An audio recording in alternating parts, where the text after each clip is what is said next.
You, my brother.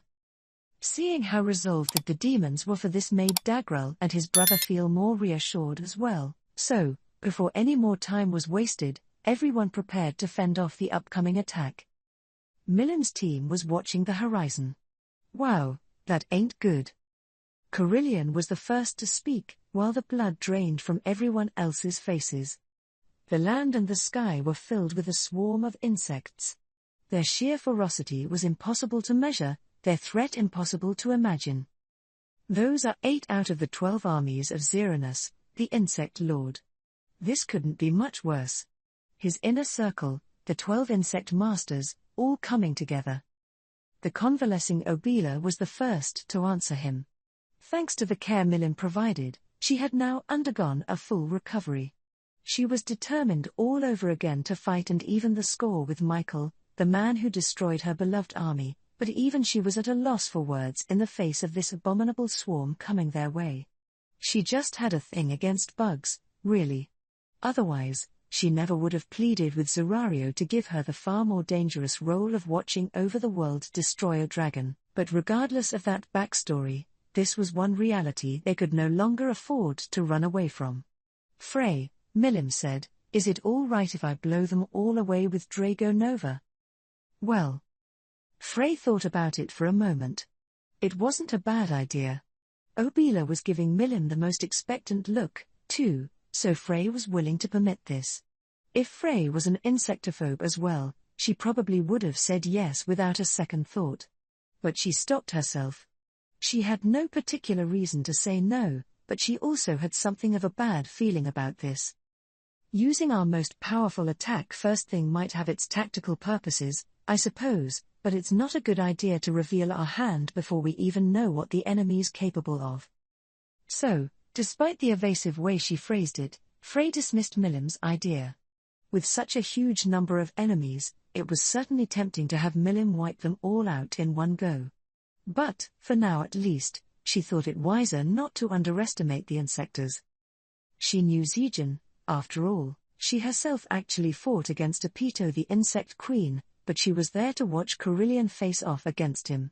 Apito, whom Frey just barely beat, was an exemplary magic born as it stood, but Zijin was on another dimension. And now they were fighting an enemy from the same species as them. I know I might just be worrying too much about this, but I think it'd be better not to write these guys off as pushovers yet. No one laughed at Frey for being a wimp. In fact, Carillion agreed. Yeah, I think Frey's got a point. You really can't discount your instincts like that, so I think we better be cautious, too. I don't think Milim's not up to the task or anything, but let's start with a standard frontal attack first. Midray, Milim's erstwhile servant, saw fit to comment as well. Their sheer numbers are a problem, but individually, I'd put them on the upper end of a B grade. If we crush their commanders, who are presumably an A, it'd just be an unruly mob at that point.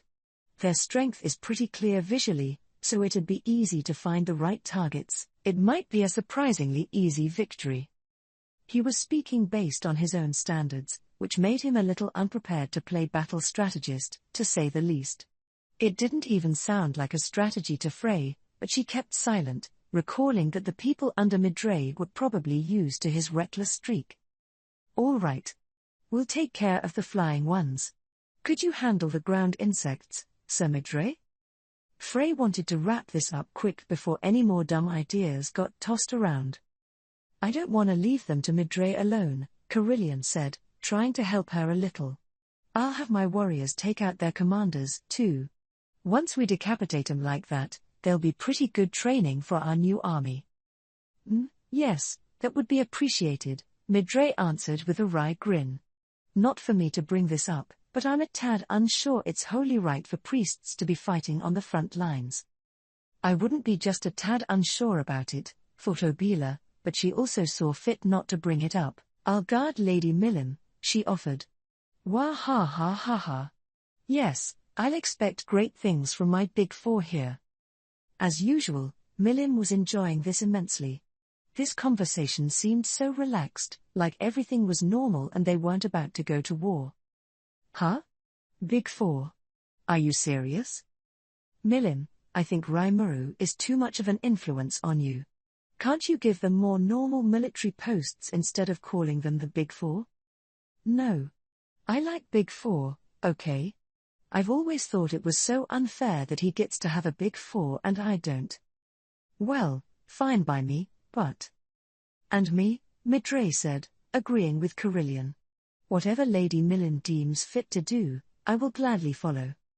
I'm happy with it, too, said Obila. That, and I'm glad she's so accepting of me. Great, so now I'm the bad guy for saying no to her? Fine, then. Do what you like. It was almost predictable how this debate would work out. So Milim's forces were out on the field, waiting for this otherworldly enemy to arrive. By this point, this was one of the largest, most powerful armies the Octagram, and the world, had ever known. It was composed of what used to be 3 different Demon Lord Domains forces. Carillion and Frey had both evolved into the Million class, too, which required a reorganization of their forces. The role of general was given to Carillion, who now had command over the entire army. Frey was named Chief of the Guard, assigned to oversee the forces under Milim's direct control. Midray, as High Priest, and his warrior priests were charged with handling logistical support. Obila, the new recruit, became their chief strategist in charge of operational planning. This was the Big Four that Milim was so newly proud of. Among the military forces they controlled, the first to bring up were the Flying Beastly Knights, the main part of Carillion's army. Sufia was their leader, with Phobio as vice-chief. They led an army that consisted of the remnants of Clayman's force and the Beast Kingdom's warriors, with former members of the Beastmasters Warrior Alliance serving as the officer class. There were 100 different corps in this force, which numbered 100,000 in itself. Add Carillion's command to that, and here was an army that truly knew no fear.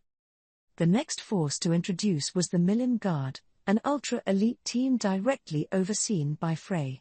Lucia and Claire were her aide-de-camp, providing her with any needed support. This was an aerial knight force led by Frey's treasured Griffin Corps, over 3,000 knights in all. The Heaven Flyers, Frey's personal force, served as team leaders overseeing groups of 10 to 30 fighters. Griffins, as magical beasts, merited a B+ rank, but under Carillion's training, the Griffins of this force had been improved up to an A- grade. Ridden by elite warriors from across the Beast Kingdom, not to mention the Sky Queen's personal guard, allowed each of them to easily drop the minus from their rank. What's more, the Heaven Flyers had been affected by Frey's awakening, so their individual strength was also equivalent to the top of the A class. Some were even comparable to a special A warrior, making them a force to be reckoned with. As of right now, this was the largest military force in the world composed strictly of A-graded troops. Although they numbered only a bit over 3,000, they were all fierce warriors that could fight aerial battles with machine-like teamwork and precision.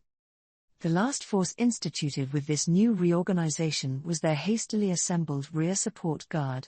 Midray was their leader on paper, but it was actually Hermes taking command. It was mainly composed of magic-born stragglers, human mercenaries, and bits and pieces of Clayman's force, a motley crew, now united under Midray and providing battle support. Most of them were primarily involved with construction work up to this point, their individual strengths ranging from D to B at best. They didn't have any disposition for fighting, so their duties included transporting supplies, procuring food, and helping out the priest force as medics. There were a lot of them, though, at least 100,000. Put all of this together, and Milim was overseeing a 200,000-strong force, the combat teams in front, and all the many support crews in the back. To this was added the reinforcements from Tempest, and Gel's army, comprised of the yellow and orange numbers, was among the most conspicuous of them. They had been summoned here to help construct Milim's home city, but now they were plunging right into a defensive role. Between yellow and orange, they totaled around 35,000 troops, although some were reassigned to support other corps as well. This force specialized in defense, but the yellow numbers among them were particularly impressive. After Gel's evolution, the High Orcs under his command experienced a dramatic increase in fighting ability. The numbers also broke 10,000 soldiers by this point, some of them worthy of an A rank, so the overall average for the Yellows was now at A-. The Orange numbers were a seasoned army by now as well, having gained valuable experience in previous battles. They averaged to B rank, making them as strong as any Knight Corps out there, and when combined with Geld's skills, they provided an ironclad defense for their allies. However, their role in this war was strictly protecting the rear. They wouldn't see action on the front lines. Team Hiryu, led by Gable, shouldn't be forgotten, either. It was still a force of just 100, but all of them were special A in rank, which was frankly unheard of. This team was given free rein to fight any way they wanted, flexibly adjusting and repositioning themselves as the need demanded. Finally, there was Carrera and Esprit, just a pair of demons, but still fearsome. These reinforcements would join Milim's army to face off against Xeranus the Insect Lord, but despite all their power, they still pictured a tough fight ahead. After all, they were outnumbered by at least 10 times, a 3 million strong insect force, flying and wriggling their way toward them. That was how things stood before the fight began. Carrera was the first to move. If Milim's not taking action, I guess I will instead. She marched to the front, giddy with excitement. I really wanted to show off what I could do, but Frey was against it, so, whatever. I'll let you take this one, Carrera. Milim wasn't about to stop her. They had, over time, become best friends. The synergy between them caused even more collateral damage than what either one could do alone, but neither of them cared. As long as they were having fun, all was well, and there's no denying how much better they fought as a team. It was all about power with them, because power means strength and strength means destructive force. Get ready to be wiped out, you stupid bugs. My ultimate, most powerful, Abyss Annihilation. Unleashing her most powerful magic from the get-go was a classic Carrera move. It, alone, eliminated over 2 million insects. The over tenfold difference in army size was now reduced to around fourfold. All the soldiers who had been wailing over the hopeless gap in strength were looking a lot more hopeful now. At first glance, Carrera's actions might have seemed absurd, but there was certainly no better way to cheer people up and boost their morale. Culling the enemy before they could even cause any casualties boosted her allies' will to fight without expending any of their own war power. One would think this gave them a huge advantage in this battle, but Frey's premonition was about to come true. No way. He channeled her magic into the other world. Lady Carrera's magic? I can't believe it, but it looks to be true. This is exactly why I hate insectoids. Some of them cancel out magic, too. They're like natural enemies to us. Esprit was right.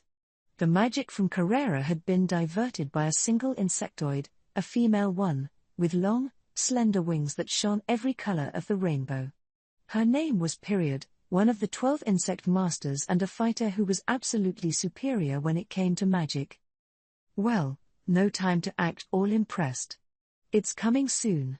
Geld, build a barrier directly above us with everything you got. Right.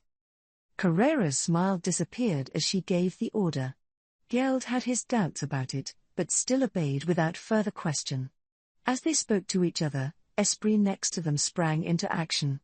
Using her unique skill Observer, she deployed her own defensive magic to help reinforce Geld's defensive wall. What is?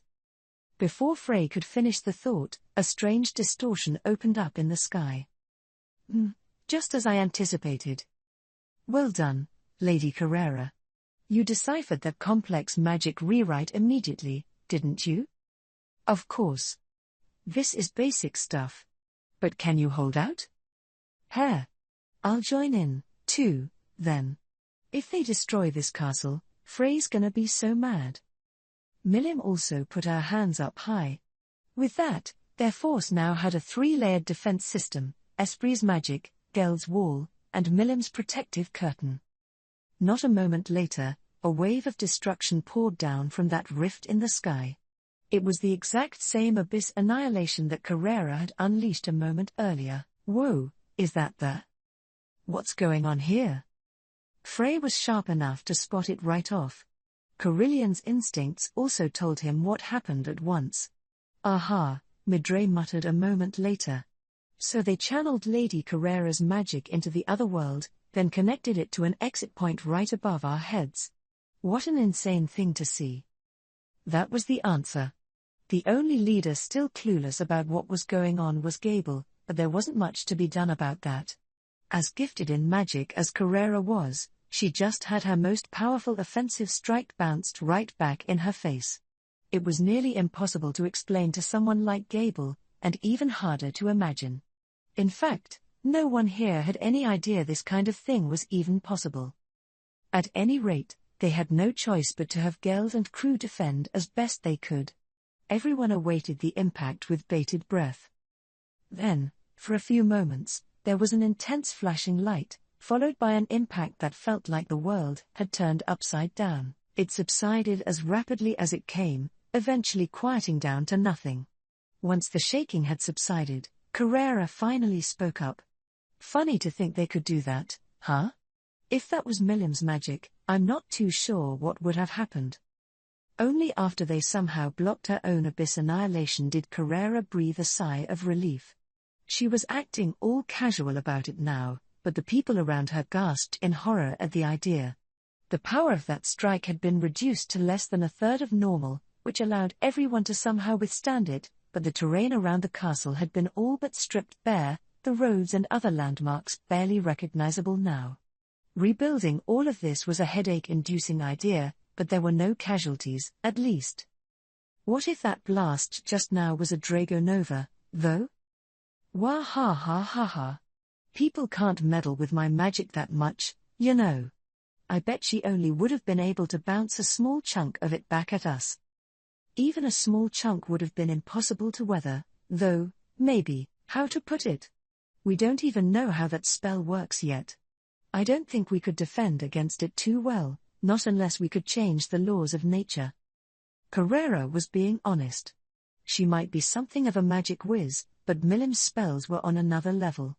And given how they were always competing to see who was more powerful, Carrera knew just how dangerous that could be. In that case, interjected Gable, the enemy wouldn't have been able to throw Milim's magic back at us, would they? That was a good point. Gable's perceptiveness made him seem pretty smart now and again. No, they could, replied Milim. That enemy had an immaculate command over dominate space. She must have pretty good coordinate calculation skills. I bet she could change the path of any kind of directional magic, no matter the type, huh? I think you're right, Carrera said. And I hate to say it, but the bigger and more complicated the spell, the easier it is for her to manipulate, I assume. And even if it was a spell that activates on a set point, like nuclear flame, she could probably cut off the space around it to cancel it out. If a magic spell featured no delay in activation time, the enemy might not have enough time to deflect it, but spells like that wouldn't be able to deal a fatal blow to these guys. Demons specialized in reading their foe's magic and tossing their own against it, and now Carrera felt like that approach had been stolen from her. And more to the point, the presence of such an exceptional mage on the enemy's side was troubling in itself. I apologize, Obila offered, lowering her head. If I was more familiar with insectors, I would have stopped you before you could launch that. Nobody here was about to chide her for that, though. Well, it's behind us now, said Carillion. Exactly, Milim agreed. And if you just look at the results, look at how many enemies we cut down with 0 damage to us. True.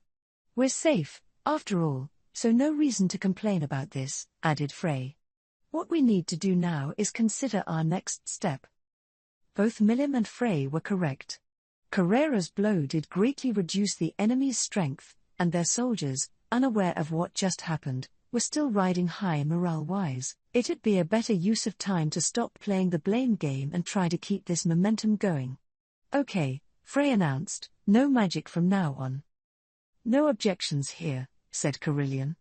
We'll just attack them up front, the old-fashioned way. That would be fun, I bet, Midray added. I don't see the enemy's king here, but I'm looking at about 8 commanders, perhaps? the same number as us, coincidentally. Why don't we each try to take down one of them? It was a kindergartener's approach, but Guerrera was into it. Ha ha ha. That does sound like fun, actually. Okay, how about I take that arrogant-looking bastard over there? She was looking right at Zeth, seated on the back of a flying insector. He was the chief insectoid general of this army, and the presence he projected proclaimed as much to the world. Or, no fair. In that case, I'll take. No, Milim. You're our leader, so you need to stay above it all. Right, right. If we get in trouble, we need you to jump in and help us, okay? Or, all right. After stopping Milim just in time, Frey surveyed the battlefield before her. So, she said, along those lines, I'll take that flying bug over there. Her eyes had settled on Tauren, the flying drone beetle. With Carrera and Frey setting an example, the rest of the team hurried to catch up. Okay, I'll take. I will go for. As for myself. Carillion, Gable, and Midre all spoke up at once. They looked at each other.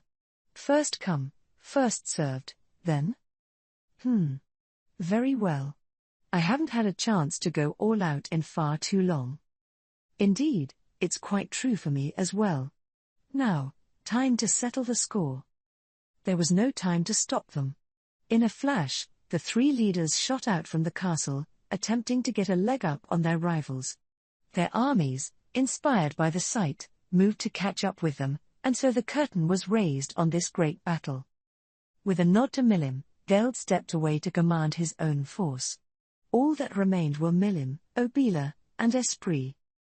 You're not going?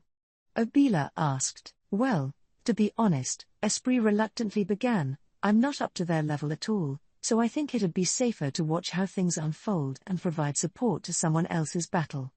If I bite off more than I can chew and blow it, it'd be a drag on our whole force, so. It was a wise decision. For once, this wasn't just her trying to dodge responsibility. Fair point, Obila said. Underestimating the insectoid commands would be a bad idea. I don't have much actual fighting experience, either, but I can tell that you don't want to let your guard down around them. Many of Obila's friends, after all, had been killed by insectors. Zeth, the target Carrera picked, was said to be a challenge even for Zerario. Even Obila wasn't sure she could take him on and win. So the three remaining leaders decided to wait and see how things shook out. The first to meet their enemy was Carrera. Move. Slashing her way through the rabble of soldiers, she zoomed across the battlefield. In a flash, she reached Zeth, calmly poised in front of her, and fired her golden gun at him. Zeth easily avoided it. Even a supersonic bullet at point-blank range was just a warm-up for him. Hair. Not bad, Carrera said, impressed. In a quick motion, she transformed the golden gun into a military sword, its blade a shining shade of gold. I'm Carrera, the one who will take your life. Ridiculous. You can talk such nonsense only after you make me stand up from here. The battle began. Frey leapt out at the same time as Carrera, the Heaven Flyers escorting her without waiting for an explicit order. The Milim Guard followed suit as well. Of course, they weren't focused exclusively on guarding Milim now, in order to allow for fluid role changes as needed during battle. Besides, Milim didn't need bodyguards anyway. Obila was still with her, so Frey could concentrate on going all out without any worries. So, kicking away the flying bugs that tried to accost her, Frey confronted Tauren, an insectoid commander who was protected by an exoskeleton with a metallic sheen to it. He was stocky, not exactly aerodynamic, but surprisingly large from up close like this, nearly 7 feet long. There was no denying his power, though. Making full use of his 2 pairs of dragonfly-like wings, he buzzed through the air with remarkable nimbleness. He dodged the first strike Frey attempted, and she knew then and there that Tauren wouldn't be going down easily. She then tried a high-speed talon slash. Tauren flitted away, easily avoiding it. These were 2 fighters with 2 different methods of flight, and in the air, Tauren had an advantage. Tauren's compound eyes were able to capture Frey's movements like she was going in slow motion. He wasn't as fast of a straight-line flyer as Frey, but he could easily predict where she'd go, which made evasion a snap. He didn't possess any special skills, his strength instead relying on his thick exoskeleton, prediction skills, and flight speed, a simple but effective package. His fists also contained a special substance called allionium, the strength of which surpassed even adamantite and went into the god class level. Between reaction speed, defense, and offense, the core elements of any battle, Tauren lagged behind Frey in existence points, but outclassed her in combat ability. Frey was planning to use her momentum to wipe up this enemy in quick order, but this strategy suddenly seemed like a major miscalculation. Or it should have been.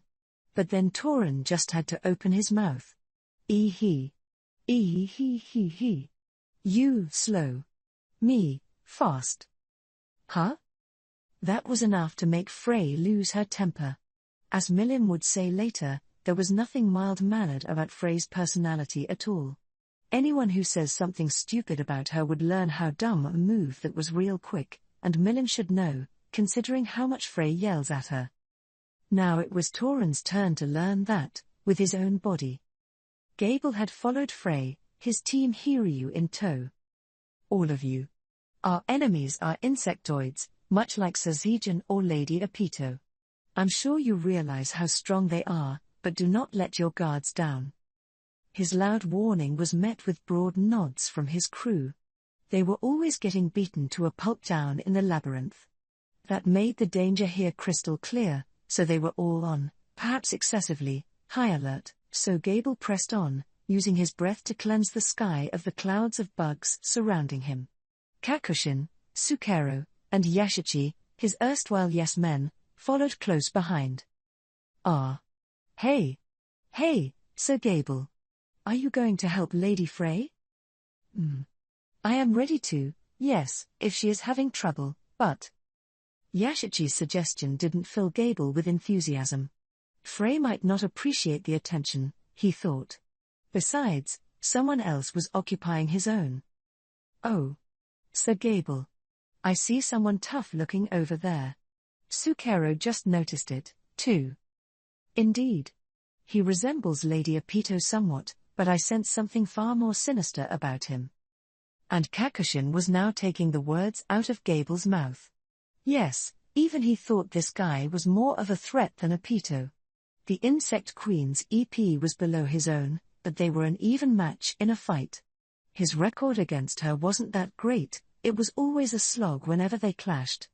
This guy, though, portended even more disaster for him than Apito. His instincts told him the whole story. This is bad. This insectoid was Beathop, a cross between a bee and a grasshopper, and Gable had absolutely no idea what to do about him. He had to think about both himself and the lives of Team Hiryu. Rimuru always ordered him to not even think about dying, so he couldn't take on a fight when he didn't know the odds of survival. He could often get carried away and be driven to a frenzy by Carillion and Midrae's bloodthirsty ways, but he wasn't that much of a combat enthusiast. He did want to test his skills as a warrior, but risking his life in a fight wasn't on the menu for him. And besides, if I were to get seriously hurt, Soka could very well stop talking to me for good.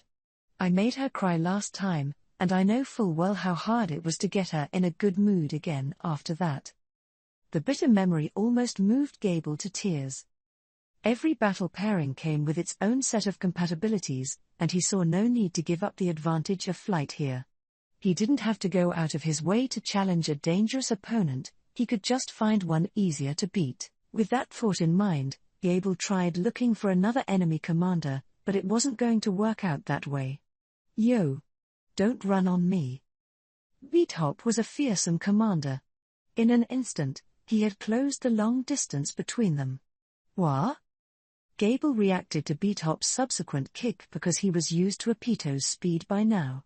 That, plus the upgraded god-class performance of his Vortex Spear, made it possible to withstand that strike. Beathop, like Tauren, had his limbs covered in an allionium exoskeleton, along with the vital parts of his head and torso. His slender body let him fly faster than even Tauren. He had that beetle's defense, plus even more of an offensive punch, an almost cheap-level set of abilities. A simple EP comparison put him above Gable. Frey was one thing, but this was probably too much for Gable to handle. Now that it had come to this, though, there was no escape. Gable steeled himself. The only way to survive was to fight and win. Aha! A worthy opponent. My name is Gable. The one deemed the Dracolored by Sir Rimuru. With that introduction, he turned to face Beathop. Carillion was sprinting. Behind him was an insectoid with spider-like legs on his back. My name is Abalt, the insectoid said. I will kill you. Yeah, right. You talk big for someone so weak. They were engaged in battle while running at full speed. Carillion's divinity-derived strength was no joke. If this was a one-on-one fight with no consequences to think of later, he would have unleashed a burst roar to knock off Abalt long ago. He hadn't because he was on a battlefield. With other insectoid commanders potentially watching him, he couldn't carelessly break out his most powerful secret moves. Besides, unlike in the labyrinth, if you die, it's over. Survival is everything in a fight, so he needed to figure out an approach that conserved energy and didn't require excessive effort. If this was truly a formidable opponent, Carillion would have flung himself into battle without worrying about the future, but his instincts told him that victory was beyond doubt here. Abalt's existence points were less than half of his. Like the other insectoid commanders, his skill set was geared for combat, but so was Carillion's. In this match, he had a clear advantage. Midray's opponent was Saril, whose body glistened with a toxic liquid. His reddish-purple glossy exoskeleton was, needless to say, infused with aluminium, and a deadly poison oozed from his tail that'd kill anyone with a single touch. He was a scorpion literally dripping with poison, and for hand-to-hand fighters, he'd be pretty difficult to handle. But not so with Midray. This is trouble, Midray muttered. KKK. You're one unlucky fool, standing in front of me. Unlucky? I think you might be misreading this, so let me inform you, in battle, luck is never a factor. Huh? Yes, you may occasionally encounter a lucky punch, or someone beating a far superior opponent. But such apparent miracles are the results of honest effort, occurring only because you've polished just the right sorts of weapons for that superior fighter. If you simply chalk that up to luck, it hardly makes all that effort seem worth it, now does it? What are you trying to say? Well, let me put it more briefly for you. You see, am strong. And as soon as he said that, Midray disappeared. Or not. Using instant move, he closed the distance in a flash, faster than Saril could follow. The scorpion went flying as Midray smashed his fist into his face. That hurt a little, but I can get used to it. Purple smoke was wafting up from his fist as he spoke. This was Saril's poison. Thanks to Battlewill, Midray's whole body was covered by a protective curtain. This poison was strong enough to eat through even that, but Midray didn't care. Who the hell are you? My poison did nothing on you. Call it having the right attitude. If I couldn't do this much, I'd never survive a day as Lady Millim's playmate. Regardless of how sound this logic was, Midray's shout was unnerving Saril. This man certainly didn't look strong. It confused him immensely. This is crazy. There's no way anyone could punch my exoskeleton and emerge from it unscathed. What's going on with him? Despite that concern, Saril still thought his victory was inevitable. He was an insectoid commander, and this was just some wimpy human. But that was naive thinking. Midray may have looked like a human, but deep down, he was a true dragonute, just like Gable. And although he used Battlewill to hide his full abilities, his existence points were actually twice as high as Gable's. Now, facing Saril, Midray was truly in his element. Geld, back to the front line, bellowed at his men. Our mission is to keep even one enemy from breaking through. Yeah. All his fighters shouted back at him. There was no fear on any of their faces as they coldly watched the advancing enemy. Their opponents took many forms. They were monsters that seemed to boast traits from a variety of insects. Few of them were humanoid, but, strangely, the closer they were to human form, the stronger they seemed to be. Then Geld's gaze fell on a single point, a figure sitting on the back of a centipede that must have been 100 feet long. The overwhelming presence he projected made it easy to infer that he was one of the insectoid commanders. "I'll take him on," Geld muttered. Several of his aides nodded back. "Good luck, sir." He took a step forward, buoyed by his supporters behind him. Esprit had her sword in her hand as she headed toward the window. "Are you going?" Milim asked. Yeah. Lady Carrera appears to be struggling, so I thought I'd provide what assistance I can." She made it sound as casual as going out for a walk. From their observation point here, it looked like Zeth, Carrera's opponent, was a terrifying force.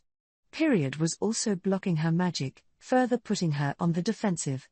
Esprit no longer felt she could stand idly by and watch just because she was too weak. It was time to take out the sword she had hidden up to now, a legend-class blade forged by Kurobe. After years assuming that all non-magic weapons were useless to demons, Esprit had secretly begun honing her swordsmanship. Carrera, her boss, had grown addicted to it as a hobby, and as her servant, she felt obliged to master it as well. More than that, though, fighting with Ajira piqued her interest. She felt it seemed attractive to have a demon specialized in sword fighting, so she began to secretly develop a magic sword for herself. This blade wasn't quite ready for actual combat yet, she thought, but now wasn't the time for quibbling. Period's clampdown on magic was working outstandingly well, too well for Esprit to counter. It was humiliating, but that was the truth. So instead of magic, why not just take the world on with a magic sword instead? And, well, I don't think the enemy's too picky about keeping this a one-on-one fight, so it'd be silly not to join in. So, yeah, see you later. She smiled at Milim. Right. Do your best. Then she set out, Milim seeing her off. Now only Milim and Abila remained in this sky-high keep Frey was so proud of. "Well, Lady Milim," Abila said, "it's time for me to join them out there." "Oh? You're okay health-wise?" "I'm sorry to cause you so much worry along those lines. I'm already completely healed, though, so please don't concern yourself about it." "You're a stubborn one, huh?" Obila chuckled at Milim's exasperated reaction. "It's in my nature, I suppose. And I think you've already noticed, but..." Yes, you're the one behind this kind of viscous aura across the battlefield, aren't you?" "Yes." She nodded, her face tightening. "Xeranus the Insect Lord is an incredibly powerful foe. I'm not sure I would be able to handle him, so I would advise you to please be careful." It would be best, she thought, if Milim never had to wade into battle. But if Xeranus made a move, there'd be no way to stop him otherwise. She might not like it, but they'd all have to count on Milim then. That's why Obila hoped they could eliminate as many enemy commanders as possible first. And just now, she caught sight of a single free commander, Tishorn, an insectoid with mantis-like blades for arms. Her plan was to defeat him, then keep the momentum going as she helped someone else. This was a race against time. They had to take out as many commanders as possible before Xeranus acted, but they knew too little about the enemy's powers. It was going to be far from easy. "I'm thinking there are at least a few real dangerous ones out there, Obila. Do your best to ensure everyone gets back here safe, okay?"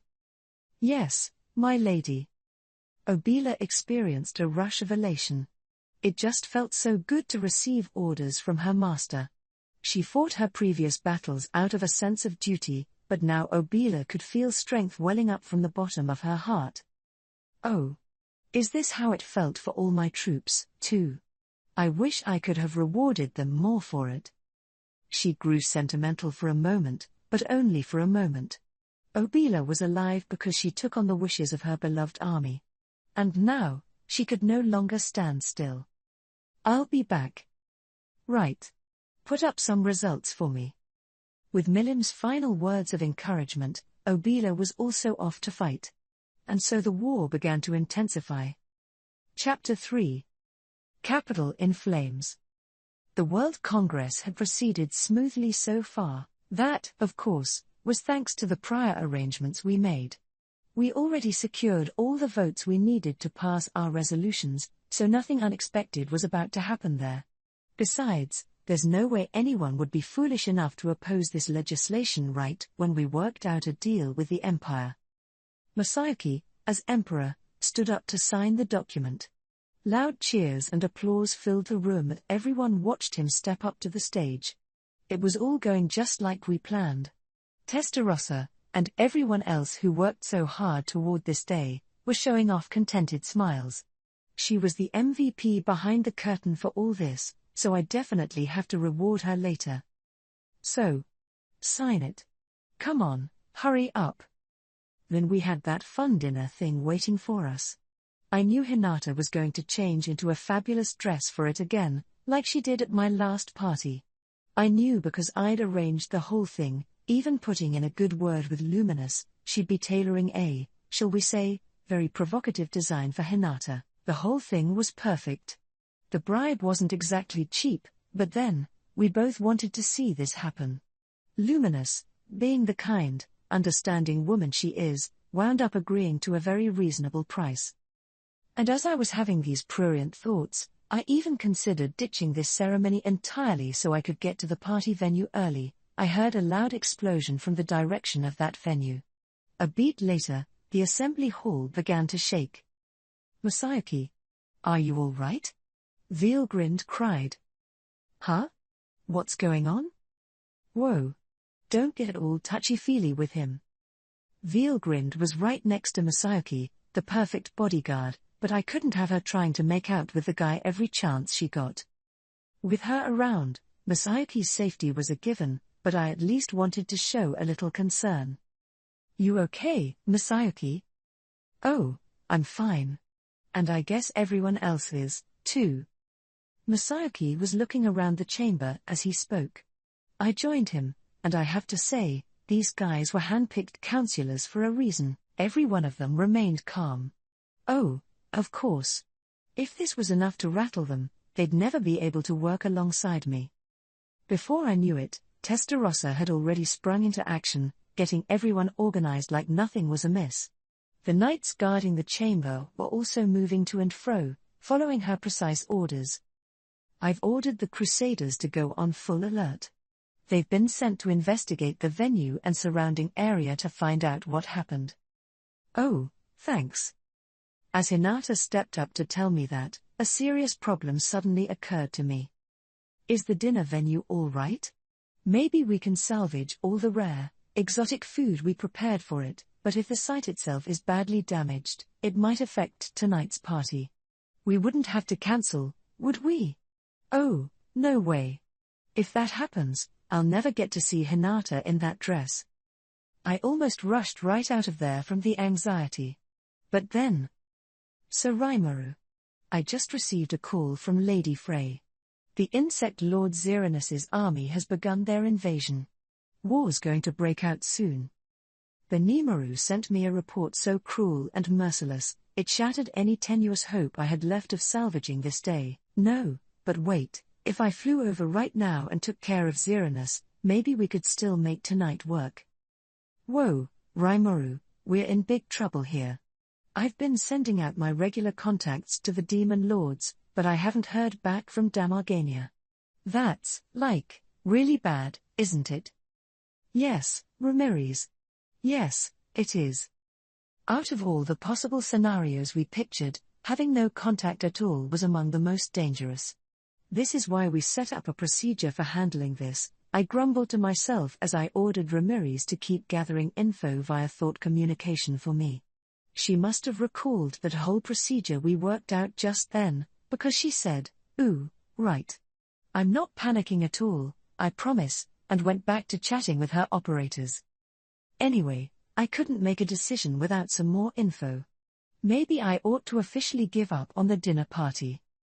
At times like this, I can't help but be reminded of this one incident in my previous life, back when I was still in my 20s. I was working a foreman job at this construction site, and I had my eye on the clock the whole shift because my favorite MMO was scheduling this huge content update for that day. And, of course, just minutes before I could clock out, one of our heavy machines broke down. Like, are you kidding me? We hadn't even finished cleaning up the work site, and our stupid excavator wouldn't start up. All the other work had to stop until it was repaired, of course, and that pretty much guaranteed mandatory overtime for me. So I arranged for night lighting, called the local city hall and police to explain the situation, and wrapped up all the work we could do without the machines. There were also local residents that I had to keep updated about all of this, and really, I didn't even have the free time to cry about it. There was so much to do that the next thing I knew, my regular workday had long passed. And, yeah, that's how I feel right now. It was time to give up on Hinata's dress. Just one invasion, I could maybe deal with, but two at the same time meant I had to prep for a real long battle. Pretending I could finish this by nightfall was just kidding myself. One of these attacks was very likely a decoy, too, so I couldn't act all carefree about this. Still, I resolved to never forget the resentment currently filling my heart.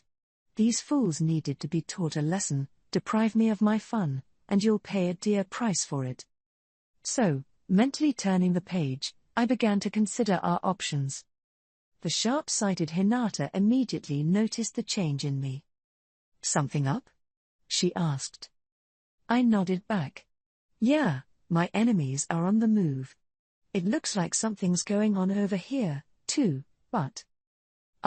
Yes, we can take care of things here for you." Hinata never fails to impress me. Now that I was assured I didn't have to focus on Inglesia for now, I contacted Benimaru again for a fuller report. "Hey, so what's up?" "We're still checking on things, but it looks like a pretty bad scene." He didn't seem agitated, but it sounded pretty tense over there. I waited for further news, hoping the damage wasn't too far above what we anticipated. "We have contact." Surprisingly, it sounds like a pretty even battle so far.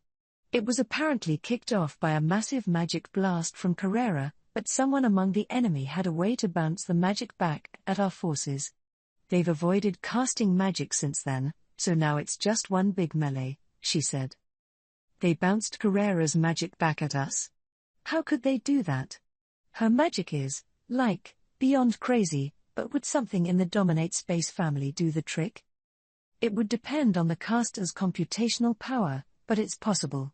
The size and power of the magic is another factor, but with a directional, destructive magic, distorting the space around it would be an effective way to change its path. It would not be recommended, though, since one mistake would lead to friendly fire. Aha. So if you run into trouble calculating the point of impact, your own allies might get caught in the middle, huh? Fail to predict how the magic will move, too, and you'd suffer terribly from it.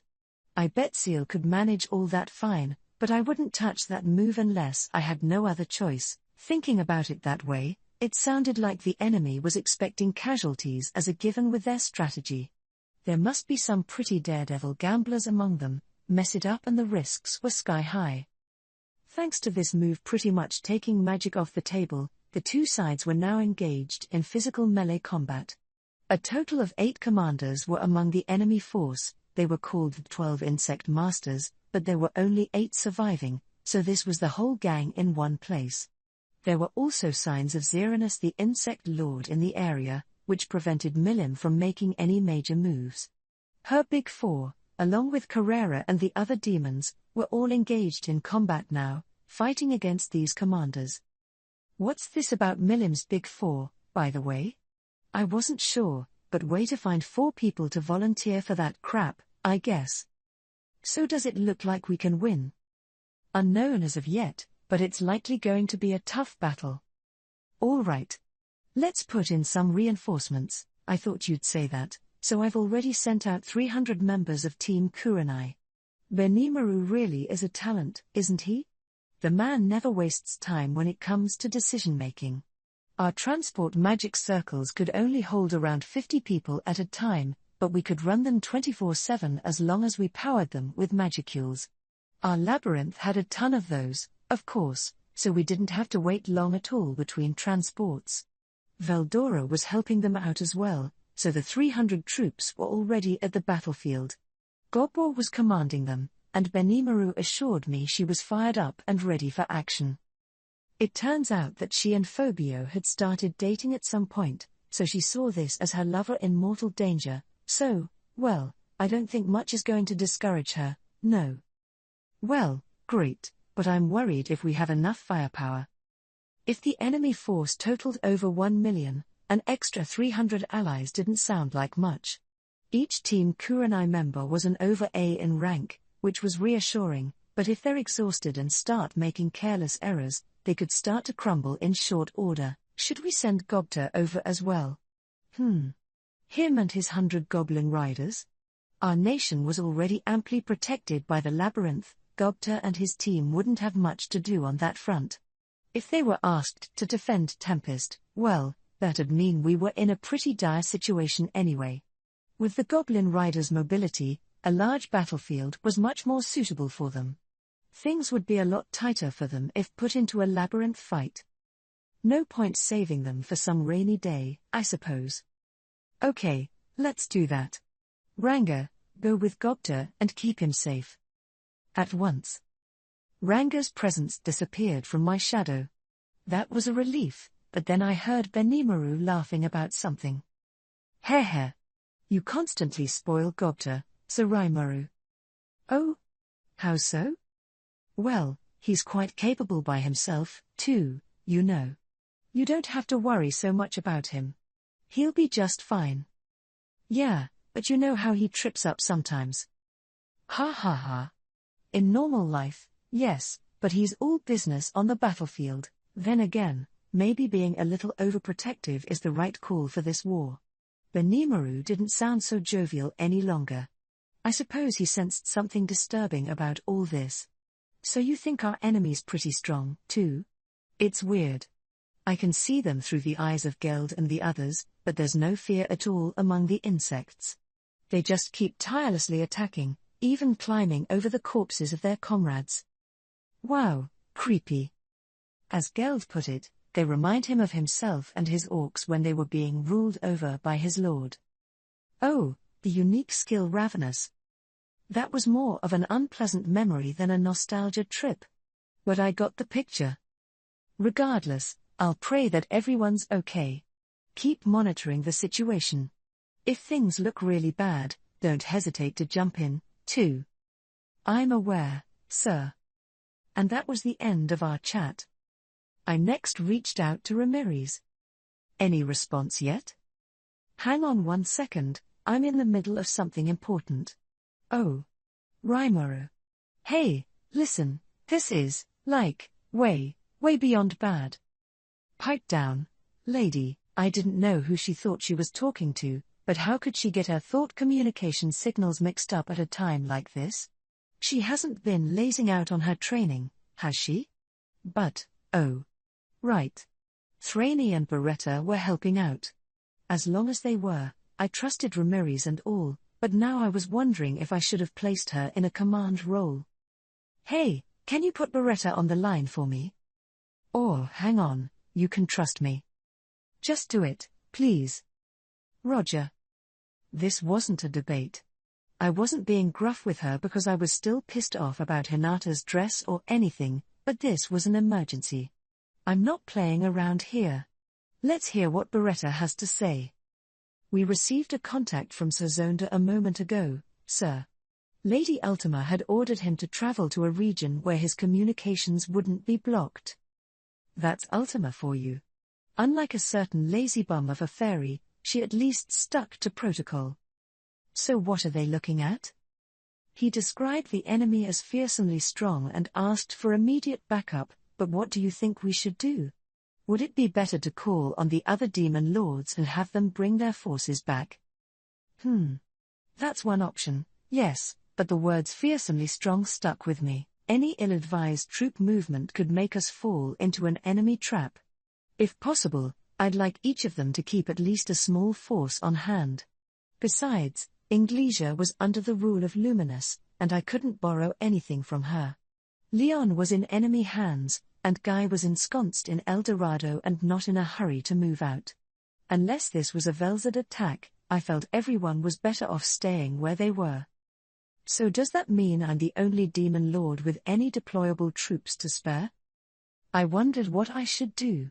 Break out some of our labyrinth forces? Or just head out myself? Inglesia was a worry, but I didn't sense any major hostile force nearby. Testarossa was here in the capital, too, and Hinata's crusaders were on the scene. Luminous would certainly send reinforcements if necessary, and if all else failed, there was always Veilgrind. Which meant... Oh. Sir Rimuru. I have a follow-up on the enemy. They've confirmed the presence of Sir Dino and Sir Leon. That made my decision for me. If Leon was there, I was due to engage him. Now I had no reason to waver. We had to stick to the plan. It was my job to bring Leon back on our side. I might have had some regrets, yes, but I'd use them as my motivation as I kicked some ass over there. All right. I'll head over. Benimaru will take command here. Also, tell Ramirez to stick to her damn training for me. Understood. There was an overwhelming melancholy to Beretta's voice, but I took it at its word. I wasn't gonna ask Ramirez to suddenly become this brilliant military commander, but I really needed her to do things by the book. Now I can't help but think it was a mistake to remodel the control center. I tapped into all my memories to make it into the most luxurious, atmospheric war room I could picture, fancier than anything you'd see in some sci-fi manga or anime.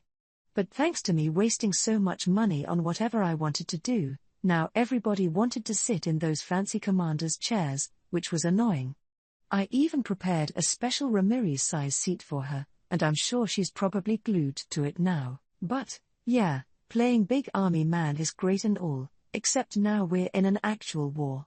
I better make it clear to everyone that they're expected to do their duty. A gentle-looking man stood in front of Dagrel. His name was Fen, and he only looked kind-hearted when compared to his brother.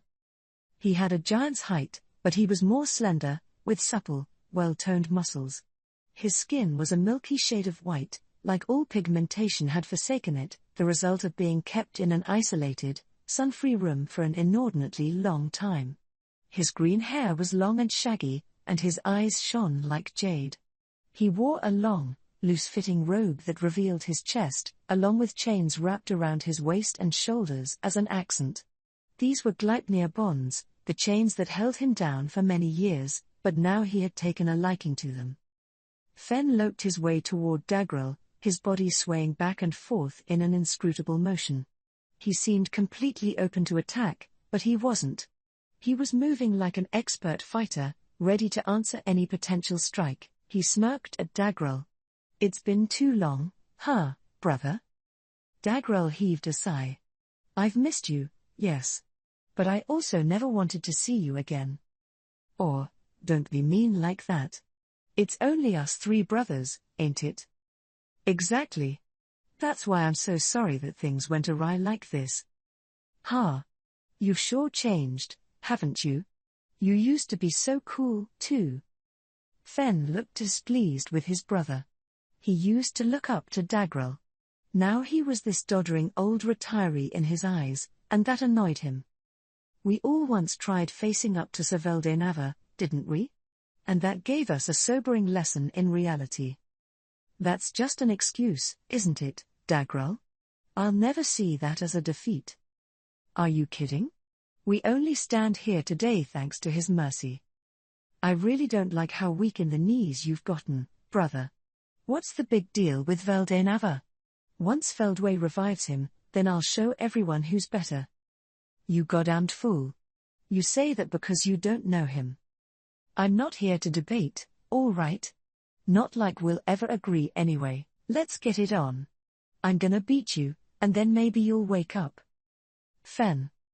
Dagrel and Fen's bodies were enveloped in a whirlwind of fighting aura. Skyspire Tower, which was supposed to be indestructible, shook under the tremendous pressure. Then, the next moment, Dagrel's fist slammed into Fen's face with an impact that seemed to cut into all of creation. But Fen held his ground. Returning the favor, he planted his hips down and shot a heavy, sharp uppercut right into Dagrel's solar plexus. It lifted his body into the air, and Fen wasted no time following up, smashing a sharpened kick into him. The impact of Dagrel's enormous body against the wall made Skyspire Tower groan like it was about to collapse. But Dagrel got up like nothing happened to him. Tisk.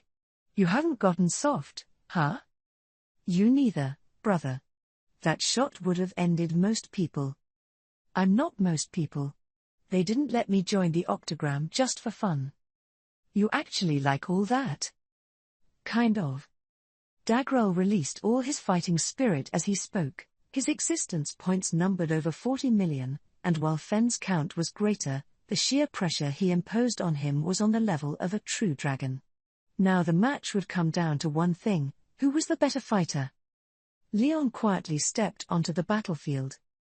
Standing before him was Glazord, the middle brother between Dagrel and Fen. At nearly 7 feet tall, he was large compared to other races, but rather diminutive for a giant. His skin had a yellowish tone to it, somewhere between his two brothers in shade, and his purple eyes shone with an intelligent glow. Being sandwiched between the broad-minded Dagrel and the born rebel Fen made life hard for him sometimes, but he saw the importance of standing up for himself, too. He knew what his natural disposition was, and he wasn't about to try defying it. This was why Glazord preferred to use a large two-handed sword, a weapon that required skill to use, a rarity for giants, who preferred bludgeons or bare hands. This was an all-out offensive style with no shield, showing just how confident Glazord was with it. His EP was a bit under 2 million, making him look positively wispy compared to his brothers, but he was still a full-fledged member of the million class. His battle technique, meanwhile, was by far the best among his brothers. You are the Demon Lord Leon, I presume. My name is Glazord, second in command of the Giant Legion. I had hoped to test my skill against you when you hadn't been robbed of your free will, but that will have to wait for another time. For today, at least, you will be giving victory to me. He took a step toward Leon. Dino, looking as listless as ever, was standing before the very gentlemanly-looking Veyron. As a Duke-class demon peer, Veyron was the second most powerful man in rank under the Grand Duke-class Moss, but against a primordial angel, easily comparable to a primal demon, he had to admit that the odds were more than against him. Still, it was a better situation than what his master Ultima faced against not one but two primordials. He had a role to play, and he intended to fulfill it. He had to stall for time. Dino isn't going to seriously fight anyway, so I think even you would be fine against him. If he took me on, he might make it more of an actual scrap, besides.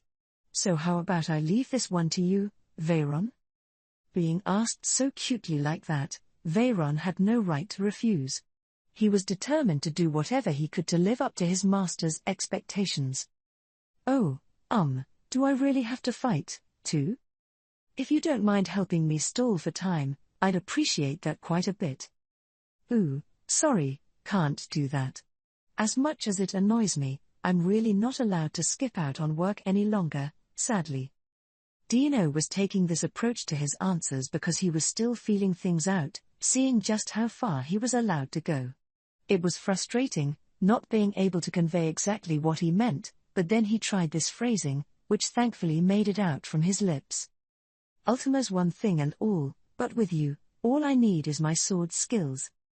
In other words, he wasn't about to break out any other latent skills. He had seen from Leon's own approach that it was allowed for him not to go all out in battle. If Leon was being serious about this, the resulting fight would have been far more intense. Dino had a chance to see Leon fight for real once, and his sword, speeding as fast as light itself, had the power to slice through even microscopic spiritual particles. As long as that memory was fresh in his mind, he couldn't believe that the current Leon was being serious at all. So Dino followed his lead. This wasn't slacking off, he told himself. It's just to avoid turning his back on his friend. Veyron, observing this, understood what was going on. Demons can be very sensitive to the subtle emotions of people that way. Just as Lady Ultima thought, Sir Dino is hardly keen to fight this out. If so, I should more than suffice as an opponent for him. Now they had a plan of action. He pretended to be offended at Dino's prodding as he fought back at him. Is that how little you think of me? Then I cannot wait to wipe that insolent grin off your face. With that, Veyron broke out artist, his ultimate gift. It changed him, allowing him to imitate, of course, the young Byakuya Akari, the former incarnation of Ajira. He was also wielding a sword forged by Kurobe, a legend-class blade made in the shape of a walking stick. Even at this point, Kurobe was still improving as a weaponsmith. For every 10 swords he crafted, 7 or 8 were now legend class, including the one he gave to Esprit, making him a master craftsman of near unbelievable talent. It may not be long before they start calling him a divine master, even. This Kurobe crafted sword fit well in Veyron's hand. He was starting to understand the appeal of weapons like this, although only used one while in artist mode. Wow, neat. I better start to get a little serious, huh? Dino was lying. His eyes wavered anxiously. We're good, right? He desperately asked his partner. You're getting what I'm trying to say, aren't you? Veyron gave him a reassuring nod. I look forward to the experience, let us begin. Dino gave him a smile, and this one was no lie. Ultima stood alone in front of Pico and Gasha. Wow, Violet, huh? Oh, but your name's Ultima now, isn't it? I think you get what's going on, but don't tell me you're going to take both of us on alone here? Ultima smiled back at Gasha. Well, I certainly don't see the problem. The two of you should provide just the right amount of warm-up for me. Oh, would we? Glad to see you think that much of us. Ooh, she's really pushing my buttons. Don't expect to come crying to us for forgiveness later. Unlike with Dino and Veyron, the demons meant every word they said. And, really, Ultima found it more amusing than anything. After carefully assessing Pico and Gasha's fighting ability, she concluded that both of them were weaker than her, and she was right. Neither of them were pushovers, they were both card-carrying members of the Million class, but their EPs topped out at around 2 million, a full level below Ultima. Plus, Ultima already had experience winning a battle to the death against an opponent of equal strength, a rare experience for a high-ranked demon like her to have. She gained a lot of confidence from that, and she thought these two would be a nice pair of test cases to polish her skills with. Well, maybe you'll both get your free will back if I punch you hard enough. Why don't I give it a shot? Like that'll ever work? Yeah. Who asked you anyway? With those casual remarks, the full-on battle began. The battle between Dagrel and Fen was, to an outside observer, beyond intense. In reality, though, neither of them were 100% serious about it yet. If they were, anyone else in the room would have been flattened by the waves of fighting spirit shooting off them, some for good. They wouldn't be able to continue the battle, for certain. But this feeling out period was about to come to an end. The other groups were moving over to other battlefields, not wanting to fight inside a cramped tower. Now it was only the two brothers left in Skyspire. I haven't gotten this heated up in a while, brother. I think it's time to get real about this. Humph. Whenever you like. Fen's fighting spirit swelled. That power, comparable to a true dragon's, became a visible sort of pressure as it blasted its way toward Dagrel. But his brother wasn't about to be outdone. NNNGH. With a groan, he infused his own fighting spirit into his body, transforming his muscles into something specialized for combat. Now this was a full-on fight between brothers, with both sides playing for keeps. Fen wanted Dagrel to go back to his old rampaging days. Dagrel, on the hand, wanted stability and order. He wouldn't hesitate to go to war if necessary, but he was no longer the type of man to get violent for violence's sake. There was no way to bridge this gap between them, but whoever won this fight would make the loser his personal servant. Why? The answer would become clear later. The fight intensified, and as it did, the formerly even contest gradually began to tilt in Fen's favor. The difference in core strength was evident, and to that was added a key advantage, the Gleipnir chains that Fen could now control at will. Veldenava created these bonds with his own hands, and they were truly indestructible, boasting the strength and flexibility of a high-end, god-class weapon. Fen had been bound down by them for so long that he had grown able to manipulate them like they were part of his own body. HNGH. Impertinent little. If you've cornered me this much, you've grown even stronger than before? Dagral left himself open just long enough to have his hands and legs firmly bound up by Gleipnir. He grimaced in pain as he spoke to the grinning Fen. Come on, brother. Have fun enjoying the bitter memories of the pain I experienced. With those words, Fen delivered a bone-breaking headbutt. The moment he did, Dagral and Fen's souls touched, their memories and emotions intersecting. This was how they shared memories, and then, Dagral remembered. Do you recall it now, brother? Phew. I feel like I've just woken up. You do? Well, great. Fen's smile widened. Then, with all the brotherly love in his heart, he extended a hand to his opponent. Dagral clenched it tightly. Now it is time for war. Let us show the world the might of our legion of divine giants. By all means, brother. That's exactly what I hoped to hear from you. Fen appreciatively smiled at Dagral's bellowed order. The Demon Lord giant who protected Skyspire Tower as part of the Octagram was no more. In his place, the evil god of ancient times had returned. Dagral's shouted command summoned the rest of the warriors in the giant tribe. This band, freshly renamed the Bound Titans, began to march into the barren lands, ready to recreate the violence of ancient times anew. It was hardly an orderly advance. Each of them took up their own choice of weapons as they heeded their King Dagral's order, obviating the need for prep time and letting them take collective action with a speed that laughed in the face of modern army logistics. Glazord, who was lashing away at Leon, was no exception to this. It seems I have no reason to be hostile toward you. I look forward to serving as your comrade in arms from now on. The moment he said it to Leon, Glazord left the battle. Unfazed, Leon took prompt action. If Fen won his battle, this eventuality was a foregone conclusion. It was Ultima who felt like crying now. Whoa, are you kidding me? No matter how much stronger I've gotten, this is just a little too much. She couldn't be blamed for griping about it. An entire allied force had just jumped ship on them. The enemy was executing the very strategy that Rimuru was trying to make happen.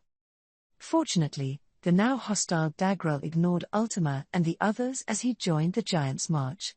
Maybe this wasn't all that fortunate, but if they stopped to attack them, defeat would have been inevitable, so lucky was the only way to describe it. Outside of that, things couldn't be much worse. Even Veyron, who was carrying out a very balanced, no-sweat sword skill demo with Dino, couldn't hide his concern. What are we going to do, Lady Ultima? Our numbers will keep dwindling if this keeps up.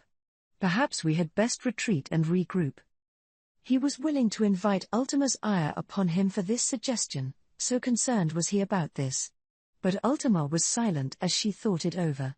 Gasha and Pico, who were indeed losing pretty badly against her, took this opportunity to rally a bit. Hey! You're stronger now, I'll admit it, but you don't stand a chance now that Dagral's joined in, too, huh? Right. So why don't you just say uncle and retire to the demon realm for us? We won't follow you in there. We can just call it a draw due to injury, okay? Much like Ultima, both of them had been fighting without using any of their special skills. Thanks to that, they had suffered the humiliation of going 2-on-1 against a foe and losing, but now they saw a chance at a comeback. No matter how bad things looked for them, this new development was like a ray of sunshine. Shut up. I know that, all right. But if I retreated at this point, I'd never live it down with Sir Rimuru. Ultima was getting grumpier and grumpier. She was fighting an impulse to just abandon all restraint and go wild on the battlefield, no matter if they could win any longer or not. Rimuru told her that Dino and the others were simply under Michael's control, That's why they were trying to neutralize them without getting really serious about fighting. But now there was a thornier question: if they went all out here, could they defeat all the enemies in front of them? If they didn't care about killing people, that'd up the chances, but even then, Ultima didn't think it was a sure thing. Out of Leon, Dino, Pico, and Gasha, she believed Dino was the most difficult enemy, and if Leon and Ultima fought a serious battle, it wouldn't be surprising if either of them won, too. In other words, it just didn't seem worth it.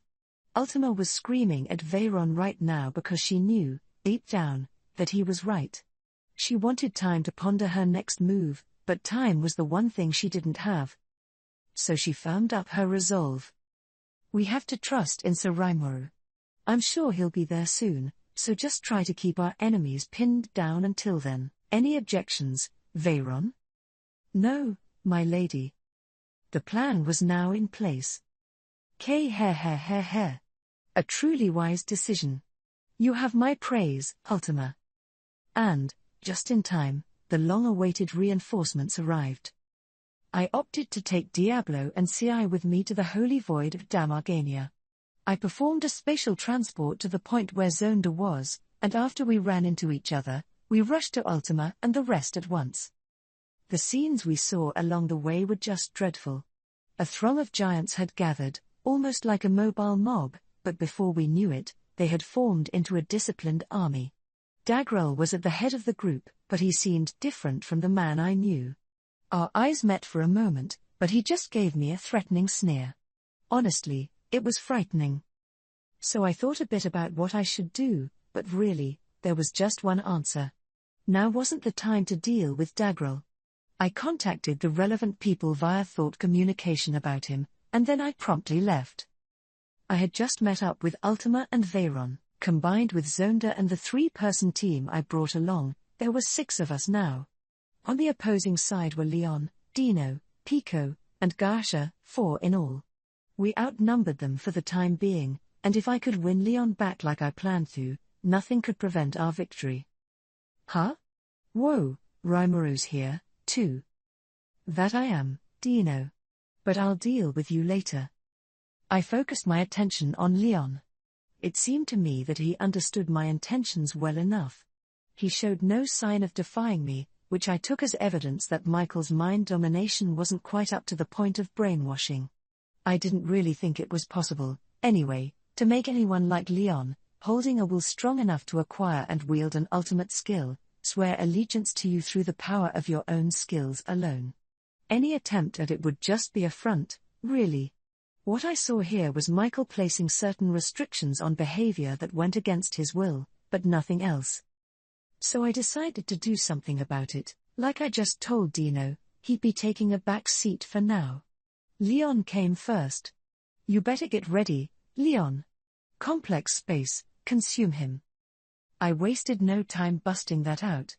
Complex space, managed by my ultimate skill Azathoth, god of the void, guided Leon to the land of ghosts, and then Seal wasted no time performing a forced ability adjust.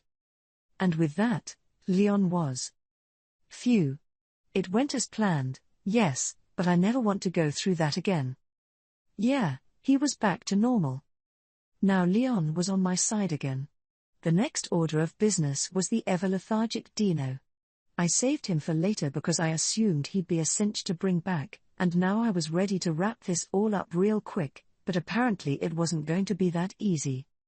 Out of nowhere, I felt this incredibly ominous presence, a wave of pressure that felt like a true dragon strutting its stuff.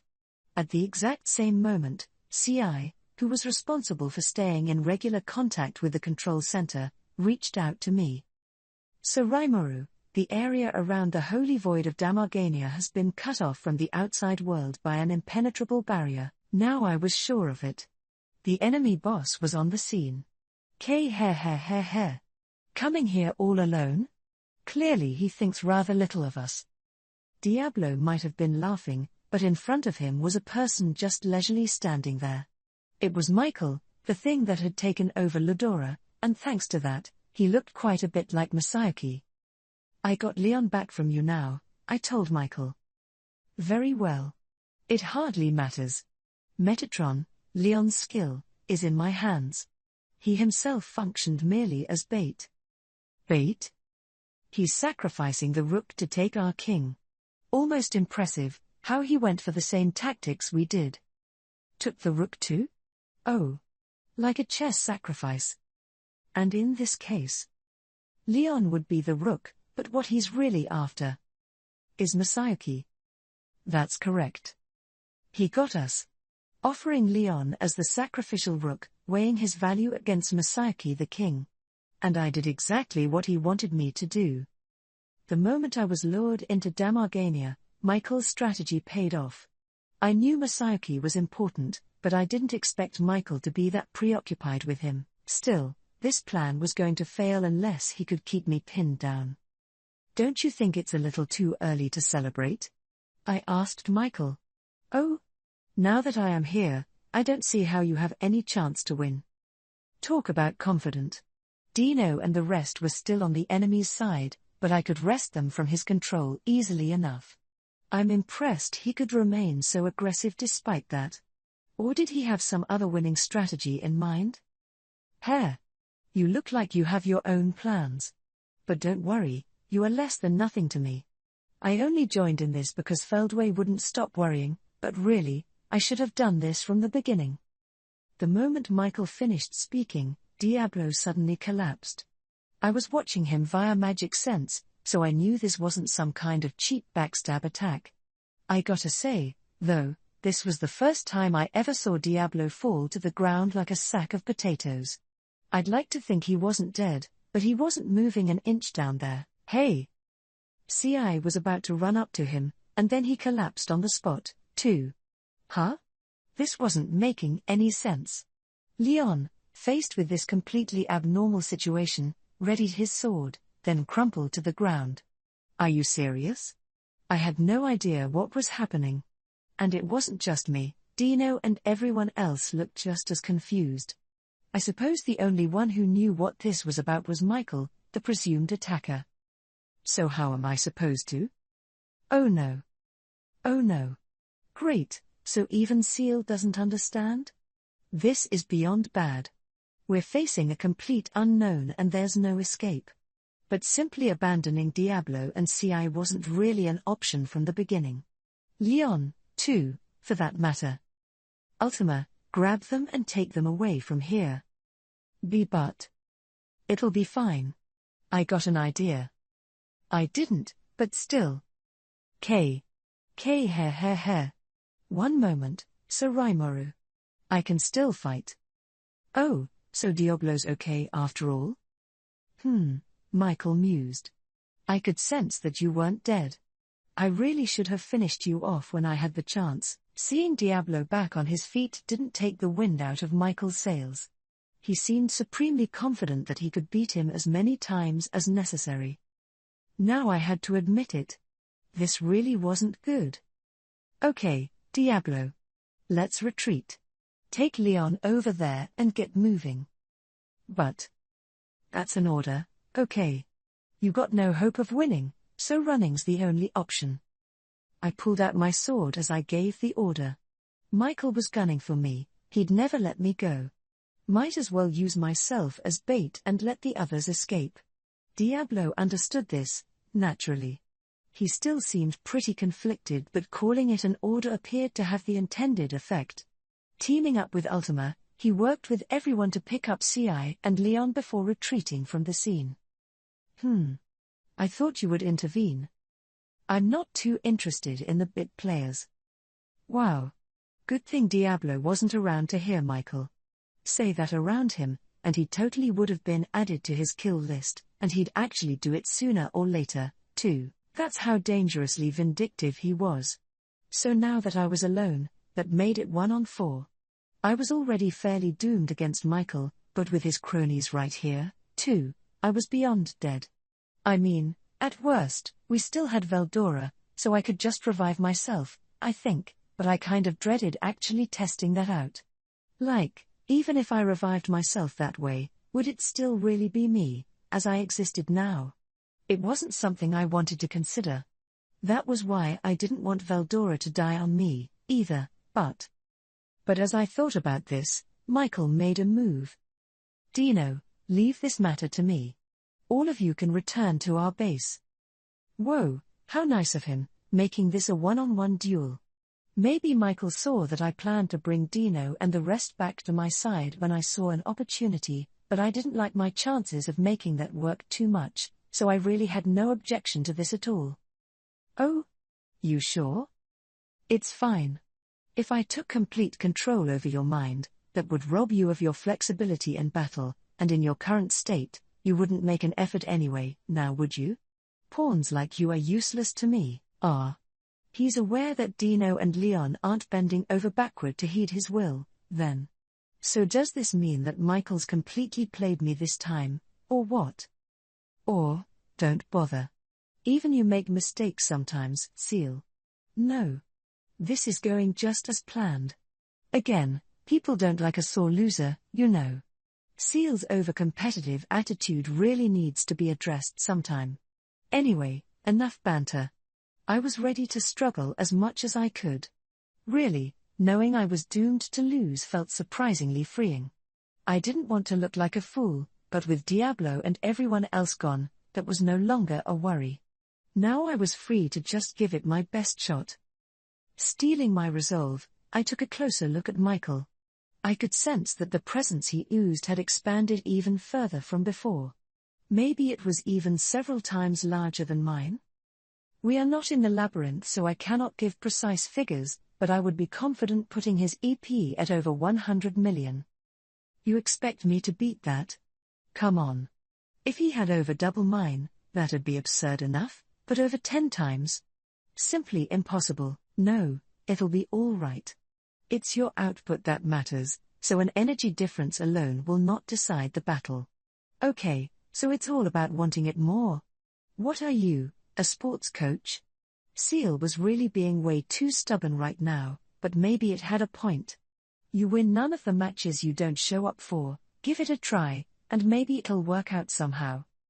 The most present issue, though, is that mystery attack of Michael's, which is powerful enough to even take down Diablo. I had no idea what he did at all, and it was giving me the weirdest sense of déjà vu. By which I mean. Yes, it was a familiar-looking phenomenon. That sense. I feel like I was pretty close to understanding it. Oh? Seal's coming through for me after all? So did that mean you had already anticipated that strike from Michael? No. That much was a complete miscalculation. Oh. Well, no worries, then. You can never perfectly predict the enemy, so let's try using this experience to work out the mystery and connect it to victory. And so, with this defeat, hang on, we haven't lost yet. Again, I wasn't completely sure my revival trick would actually work, so we'd better struggle hard for survival here. Dino and the others had filed out as I thought all of this over. Only Michael and I were left. Here, in the main hall of Skyspire Tower, a one-on-one battle between me and Michael was about to begin. After seeing Rimuru off, Hinata tried to get a grip on the current situation.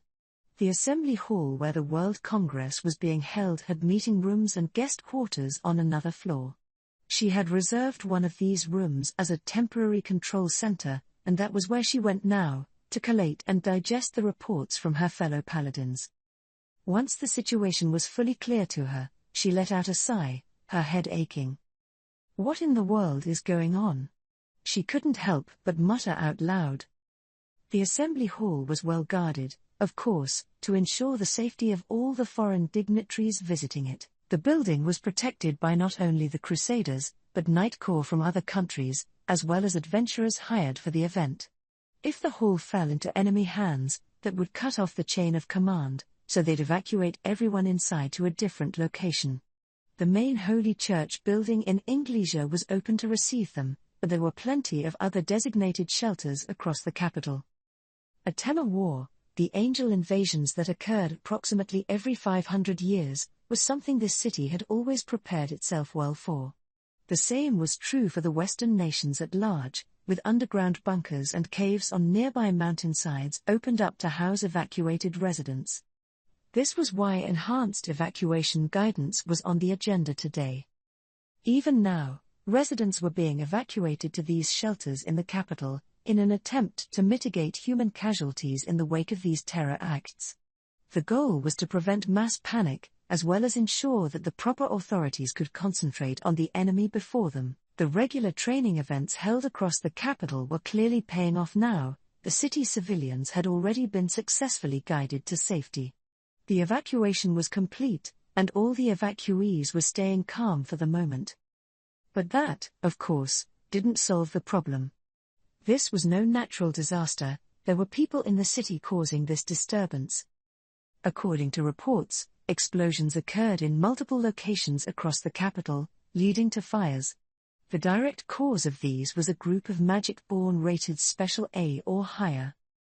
With the many VIPs attending this congress, all the Crusaders were deployed to the city. This allowed their paladins on patrol to address this situation at once, but things still weren't looking too rosy for them. It irked Hinata to no end, but in her position, she couldn't let even a hint of this distress reach her face. It'd just make her team anxious and lead to even more work for them. She also knew well that getting emotional around the evacuees had to be avoided. Agitating people who were already concerned for their safety would lead to nothing but trouble.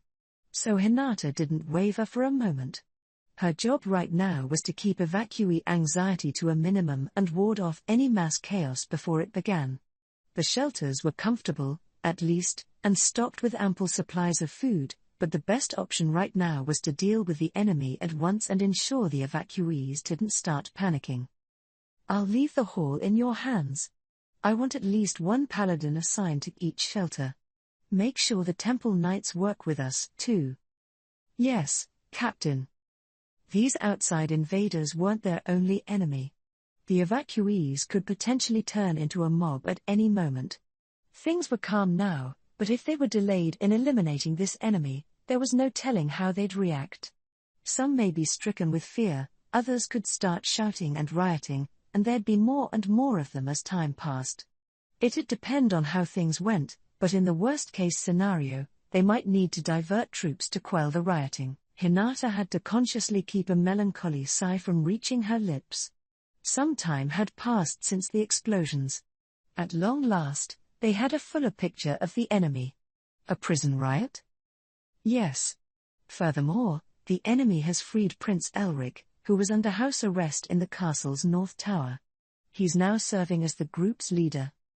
Prince Elric. I see he's got no remorse at all.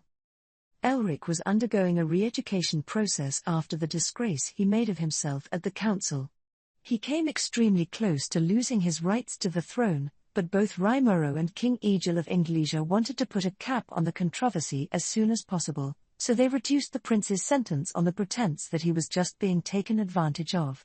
It was still a scandal for the royal family, however, so he had been confined to the North Tower of the castle for the past year, and now the enemy had his hands on him, apparently. Even worse, he was actively cooperating with them, and not only that, he was calling out Hinata by name, my beloved countryman. I have been tricked by a witch. She framed me for a crime I didn't commit, costing me my position in the council. Then, not satisfied with that, she has murdered my father, in an attempt to spread chaos and misfortune from border to border. Do not be fooled. This evacuation order is nothing but a pretense, part of their mission to rob all of you of your freedoms. I love all my citizens, and I believe they are intelligent enough to understand who is telling them the truth. That, apparently, was a snippet from the speech Prince Elric gave in the city's main square. Is that true? I heard it with my own ears, my lady. Is there any evidence? The castle is off limits to outsiders at this time. We are confirming the facts through the Luminism congregation, but there seems to be a great deal of confusion among its ranks at the moment. So there's a good chance King Egil is dead now. God, this is terrible. Hinata could feel a headache coming on. She had expected people to be incited to riot, but she couldn't believe that the prince would make the worst possible decision at the worst possible time. And the cause of all Hinata's stress right now was none other than the royal family here in Inglesia. Prince Elric was the man behind all this, but the family wasn't releasing any details at all, further complicating the situation. So here was the prince, using his position as royalty to the fullest to mobilize all his state's power. Plus, this emergency was disrupting communications with the other countries involved, which not even Hinata expected. Well, great. Now what? As Hinata sat there thinking, a beautiful white-haired woman in a military uniform appeared. It was Testarossa, elegantly leaning back on the sofa like this office belonged to her. "We've obtained proof," she told Hinata. "Moss has confirmed in person that Egil has been murdered. So we can't trust anyone in high government any longer. Could this even be any more chaotic?" "That's how I would describe the castle, yes," Testarossa said with a laugh. "The entire chain of command has been shaken to the core. It's wholly non-functional at the moment, I'm sure," Hinata replied, nodding.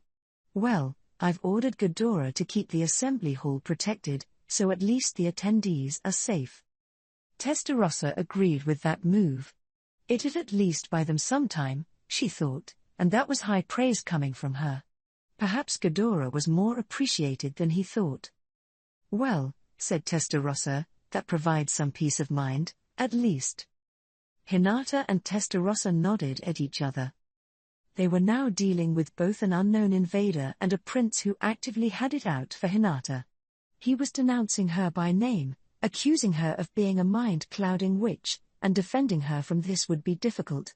If this was some regular citizen attacking her, or even a noble, it wouldn't be such a problem, the Luminist faithful would defend her. But this was royalty, and worst of all, Prince Elric remained extremely popular among the people. Women, in particular, loved his handsome looks and gentle manner. His political abilities notwithstanding, his natural magnetism gave him a universally favorable reputation in Inglesia. His council antics didn't affect this rep, either, because they were never divulged to the public. Hinata, while also a well-known figure, was seen as aloof and detached by comparison. In terms of popularity, she couldn't hold a candle to Prince Elric. She did, however, enjoy fervent support, although she wasn't aware of it, from a certain subset of people with a certain subset of tastes, a rather gentlemanly club, with enough common sense to know that it'd be the end for them if she ever found out. Either way, Prince Elric was the most pressing issue of the moment. Hinata's paladins gave her nervous looks, and they had reason to be on edge. The prince of this country was loudly berating Hinata to stir up people's anxiety. She was a regicide, a witch charmed by a demon lord, a monster who led people to ruin, the whole bit. "I never thought he'd be this much of a fool." Hinata cursed herself for being so careless. She failed to read him for the weak-willed charlatan that he was. She never thought Elric had it in him to do something as outrageous as kill his father to usurp the throne. Just then, there was a knock on the door. It opened to reveal a knight, Arno Baumann, one of her trusted Crusader commanders. "Lady Hinata," he began the moment he was in the room, "we've also confirmed the presence of Rainer, former head general of the Inglesia Royal Knight Corps. He's been joined by several dozen of the knights that were imprisoned with him as co-conspirators." "So it was Rainer who killed the king?" "I firmly believe so, yes." "Well, I'm being accused of it, and I doubt I'll have a chance to defend myself in court," Hinata sighed as she mulled this over. "Rainer? That bastard again, huh? He's that intent on getting back at Lady Hinata for flooring him at the council." Fritz, one of the commanders on standby in this office, sounded enraged by the idea. According to Arno, Rainer, who had literally peed himself when faced with Hinata's overpowering aura at the council, was looking to avenge this disgrace at all costs. His plan was to challenge Hinata to a public duel to clear his name. It was beyond ridiculous, committing serious crimes for the sake of your personal vendetta. But the root of the problem lay even deeper. Rainer may have been taking drastic moves to cover for his council blunders, but proving that to the public was impossible. This whole thing was a setup, and any inconvenient evidence was likely already destroyed. They could perhaps get testimony from some of the foreign councillors, but that was only really possible in peacetime. In an emergency like this, Putting councillors in danger was out of the question, and nothing Hinata and her associates said would be trusted anyway. And Prince Elric's popularity was the most galling thing about this. If the choice was between Hinata and the prince, she knew who the people would believe. "I can't say you ever had the best reputation, Lady Hinata." Fritz might have meant that as a joke, but Arno agreed. Hinata glared at them both before attempting to deflect the subject.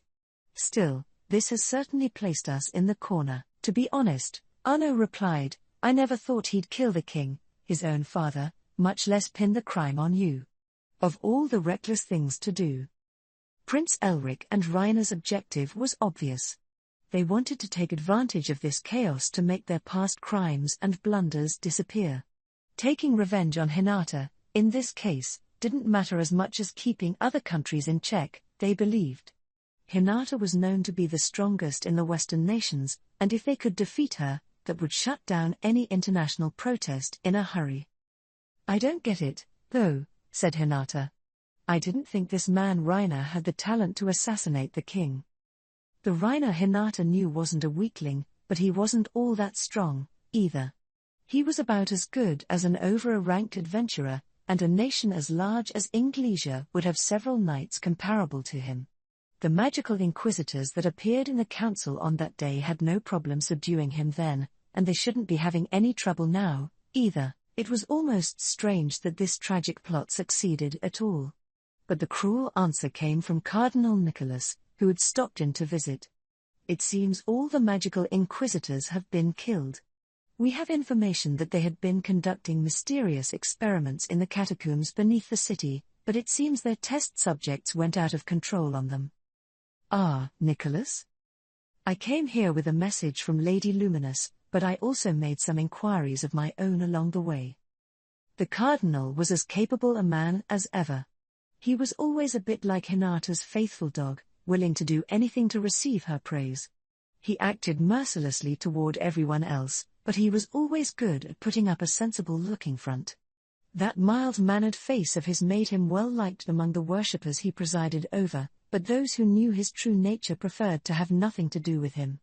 Even Arno and Fritz were silent now, avoiding eye contact with Nicholas as he ignored them and began brewing a pot of tea. Nicholas always did like flattering Hinata with little acts of courtesy like this.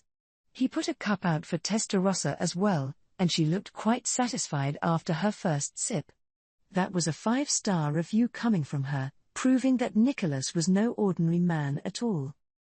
Hinata enjoyed the tea for a moment, collecting her thoughts. But what if this isn't Prince Elric taking advantage of the chaos? What if this chaos is exactly what he and his conspirators want? Huh? But those are monsters running rampant in the city. Well, that's strange, isn't it? How did monsters break through the barrier covering the city? And they're crazily powerful, too, aren't they? The monsters in the reports appeared not individually, but in small groups at the same time. They were rampaging throughout the city for reasons unknown, apparently just destroying whatever randomly caught their eye. They also had ultra-speed regeneration, it seemed, which immediately repaired any wounds they incurred. Each of them outclassed a paladin in fighting ability, which made them an estimated calamity or disaster-level threat, but they fortunately didn't seem very intelligent, so the Crusaders had put out decoys to minimize the property damage. Since it'd likely be dangerous to deal with them one by one, Hinata had ordered his team to keep them boxed in for the time being. They'd work out a plan later, with Hinata herself coming out if need be, but with all the problems that popped up since, they were becoming a thorn in everyone's side. Regarding them, Testarossa said, "They apparently defeated several of my servants. I strictly ordered them to retreat before dying, so they weren't able to obtain much information, but..." When she said my servants, she was referring to several of her Diable Chevalier-class demons, all of whom ranked Special A and boasted EPs of 100,000 or so. If people of their caliber were forced to retreat, the Magic Inquisitors likely never had a chance. So it sounds like, as part of those experiments, they granted a physical body to an angel. Pardon. The failed test cases in that experimentation are the so-called monsters that are running wild right now. The ones that retained their sense of self, on the other hand. Testarossa was convinced that the enemy that defeated her Diable Chevalier had to be servants of Michael. Hearing that, Hinata tapped her fingers on the desk. Arnaud and Fritz were the two remaining Crusader commanders in the room. Vice Captain Renard was taking command on the field, along with Bacchus and Lytus. Thanks to their training in Tempest's Labyrinth, even the ordinary, non-officer paladins had grown into one-person armies. Their commanders were now powerful enough to defeat a Clayman-class opponent on their own. But if they had to take on these weird human-angel fusions crafted by the Magic Inquisitors, a frontal attack would be very dangerous. And with the shadow of Michael, declared an enemy by Rimuru, lurking in the background, any undue meddling with these monsters was seen as not worth the risk. But you had a message from Luminous, Nicholas. Ah, yes. He said it wasn't an urgent problem as of yet, but she can't send reinforcements at the moment. So there are enemies elsewhere, too. Luminous would never abandon Hinata. If she was unable to send more troops her way, it likely meant another threat had made itself known. If so, they'd need to protect order in this capital with only the forces they had on hand. This is gonna be tough. That was the only conclusion Hinata could draw. No matter how much stronger the paladins were now, it'd be asking a lot to have them take on a clearly superior enemy. Even worse, these monsters had taken on the power of angels, which meant they bore the light attribute. The paladins' holy field barriers, usually so effective against normal monsters, would be useless. So what's our next move? Testarossa asked. It doesn't look like any of our surefire tactics will work this time. No. And the monsters are one thing, but we've got Reiner and his men to deal with, too. And they're likely the successful test cases, too. Only Hinata and Nicholas understood what Testarossa was driving at. What do you mean? Arnaud gingerly asked Hinata. I'd suggest you think for yourself a little, but there's no time to argue. If Reiner was sentenced to death, then he was likely subjected to those experiments, too, wasn't he? Ah. Oh, so he might have taken on angelic powers, too. Arnaud and Fritz realized this at the same time. The blood drained from their faces. There's no might about it, Testarossa coldly told them. We might as well start treating it as a fact. Now it really was impossible for the Crusaders alone to address this. It inevitably meant that support from Testarossa and her demons would be indispensable. So what do you intend to do? She asked. I know it's exactly what they want, Hinata replied, but we're gonna have to go and deal with them personally. According to Prince Elric, Hinata was the criminal behind the king's murder. But thinking about it for a moment, Hinata naturally had no reason to do anything like this, and her presence at the World Congress made for an airtight alibi, so there was no way she was going to accept this accusation. But, again, that only applied in peacetime. The capital was embroiled in a crisis right now, and the people of Inglesia, accustomed to a strife-free world, were caught in a disaster that must have felt like a bolt from the blue. If Hinata were to be killed here, it'd likely prove to the people that the real killer's claims were all true. If so, fleeing was one potential option. Why bother engaging in hostilities with them when you could just escape to Lubelius instead? There happens to be a transfer circle in the capital's main church, and once you're outside of the city, you can use any kind of transport magic you like. You can defend yourself all you want later, Lady Hinata, but only if you remain safe right now. Cardinal Nicholas's suggestion made a lot of sense. But Hinata couldn't sign off on it. That won't work. I could escape, yes, but we couldn't take the World Congress attendees with us, could we? If they get taken hostage under us, we'll be sunk either way. It seemed logical to everyone in the room. You're right. And we can't forget that our true enemy lies elsewhere. If we let all these dignitaries get killed right when a force of angels is on the attack, what'll we do then? Nicholas scowled. True. If that happens, international relations will come to a standstill. Certainly, no nation would ever trust Inglesia again. Oh. And if that happens, we'll have much bigger problems than the angels, huh? Fritz seemed to agree, judging by his wincing face. Thus, as Hinata said, confronting them here was the only option. She was a woman who stuck to her credo, and it was time to do what she could. She wasn't out to save everybody or anything similarly grandiose, but if there's someone in front of her that needed help, she wanted to reach out. That was how she lived, and Hinata knew that connected to people trusting her and her troops. So are we all in agreement? In that case, let's decide how we'll divide up the roles here. For starters, Hinata declared that she would take on Rainer. I'll join you, added Testarossa with a nod. And as for the monsters on the streets? Arno and Fritz, standing bolt upright, didn't wait for her to finish. You will not need to bother yourself with those, Lady Testarossa, please allow us to attend to that. If these monsters lack any self-will or intelligence, that opens up potential ways to engage them. Having the light attribute is a nuisance, but we've trained hard in the labyrinth, and we're ready to show you the results. Hinata glared at the two of them. Why are they being so conscious of Lady Testarossa? She wondered. They must have been trying to look all heroic in front of this beautiful woman. It irked her. But that actually wasn't the reason. To tell the truth, Arno and Fritz were scared stiff of Testarossa. If they didn't step up and perform here, they'd be branded forever as useless. It had undoubtedly put any future labyrinth training into question. Testarossa had a lot of supporters in high places, too, including in the Council of the West. One false move here, and they may never be allowed to freely speak in public again.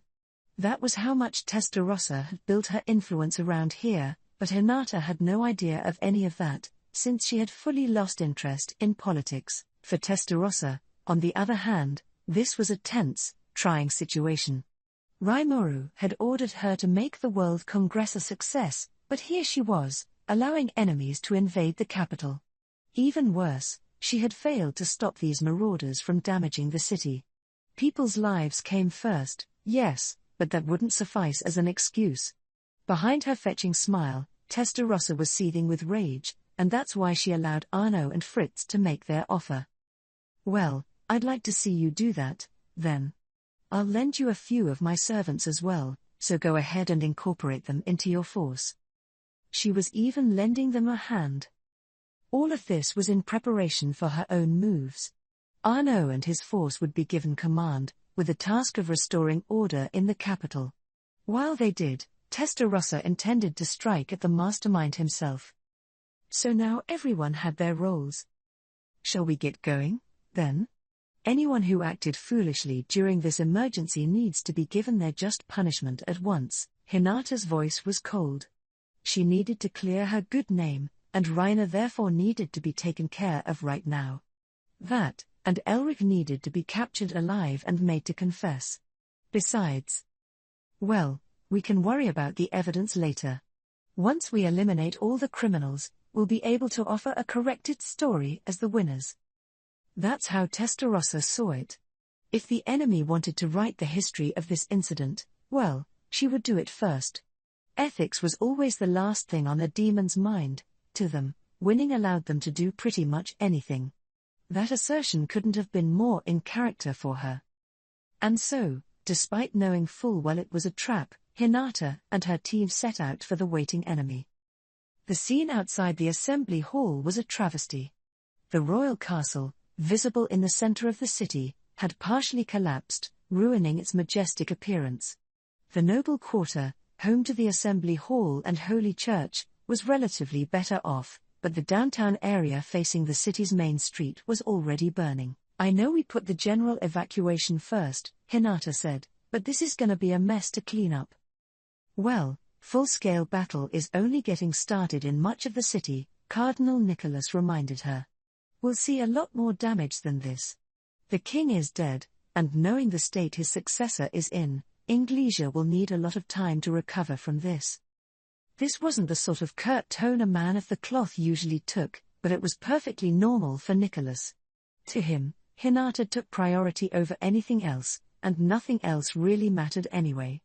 He had reached the rank of cardinal, second only to the Pope himself, mainly because he wanted to serve Hinata as best he could. That's who he was, and that's why he was with her at this most dangerous of moments. There were people in their group. Hinata and Testarossa led the way, Cardinal Nicholas joining them out of an abundance of worry for his favorite. They were joined here by Moss and Cian, who had been summoned to the spot. They discussed their strategy as they headed for their destination. Moss, you don't need to fight. Just go into search mode and keep an eye out for surprise attacks. Yes, my lady. Moss was a yes-man that way. He always obeyed Testarossa, never saying more than strictly necessary. He sometimes veered away from this credo, shooting off his mouth and paying dearly for it, but after being Testarossa's chief aide for this long, he knew how to behave himself. The search mode she mentioned was a kind of protective barrier. He took a replication of himself, divided it into a large number of tiny pieces, and dispersed them in a circle with a half-mile diameter. This let him instantly react to any surprise attacks from a quarter-mile away. It may not seem much different from universal detect, but the detection speed was incomparably faster than that, and Moss paired that with his own analytical skills to nimbly respond to enemy strikes. A quarter of a mile was a perfect distance for Testarossa, who could accelerate her perception up to 1,000,000 times faster than normal. Even if an attack came at light speed, if Moss's search mode was activated, it would feel like she had at least a second to react before the moment of impact, which made it possible to deal with. No one could actually move at the speed of light, of course, and all this did was extend the perceived amount of time before impact, but that was all Testarossa needed to deal with threats.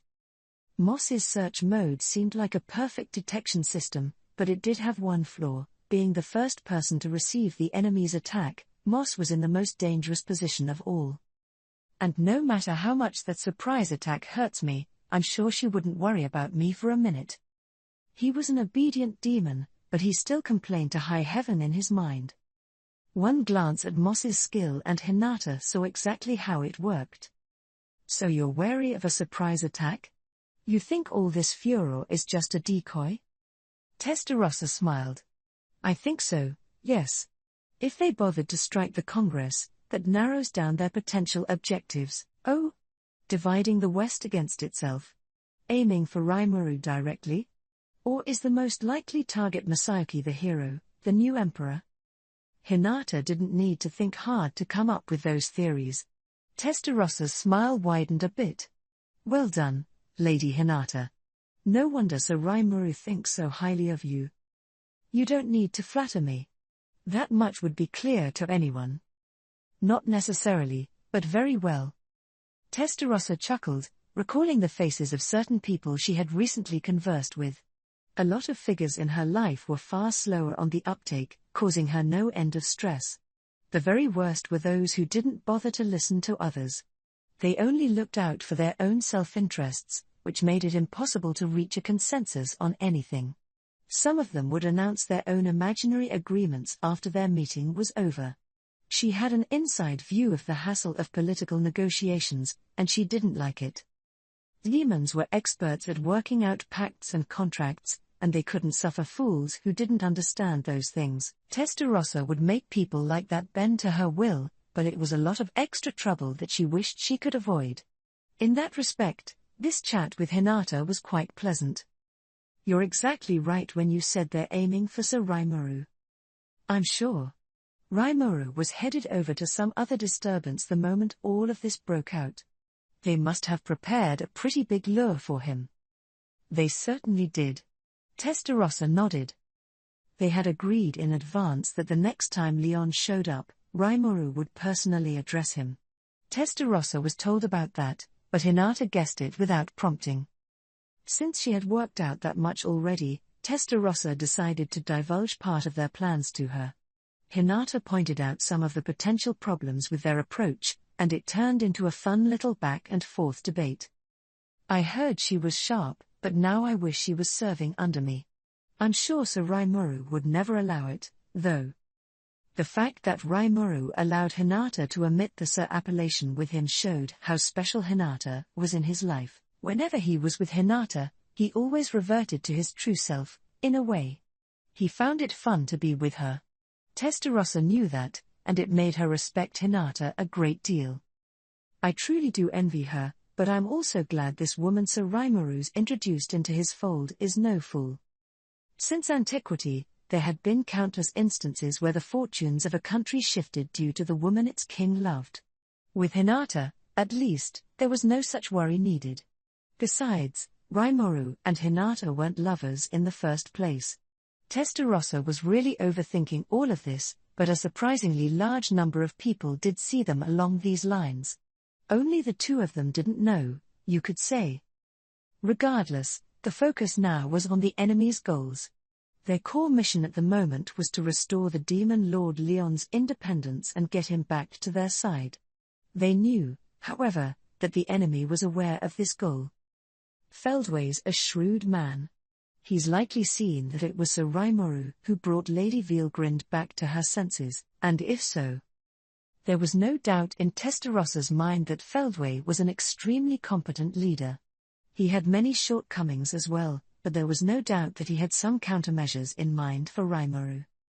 You have to assume that using Leon to lure Rimuru out would be a winning strategy for them.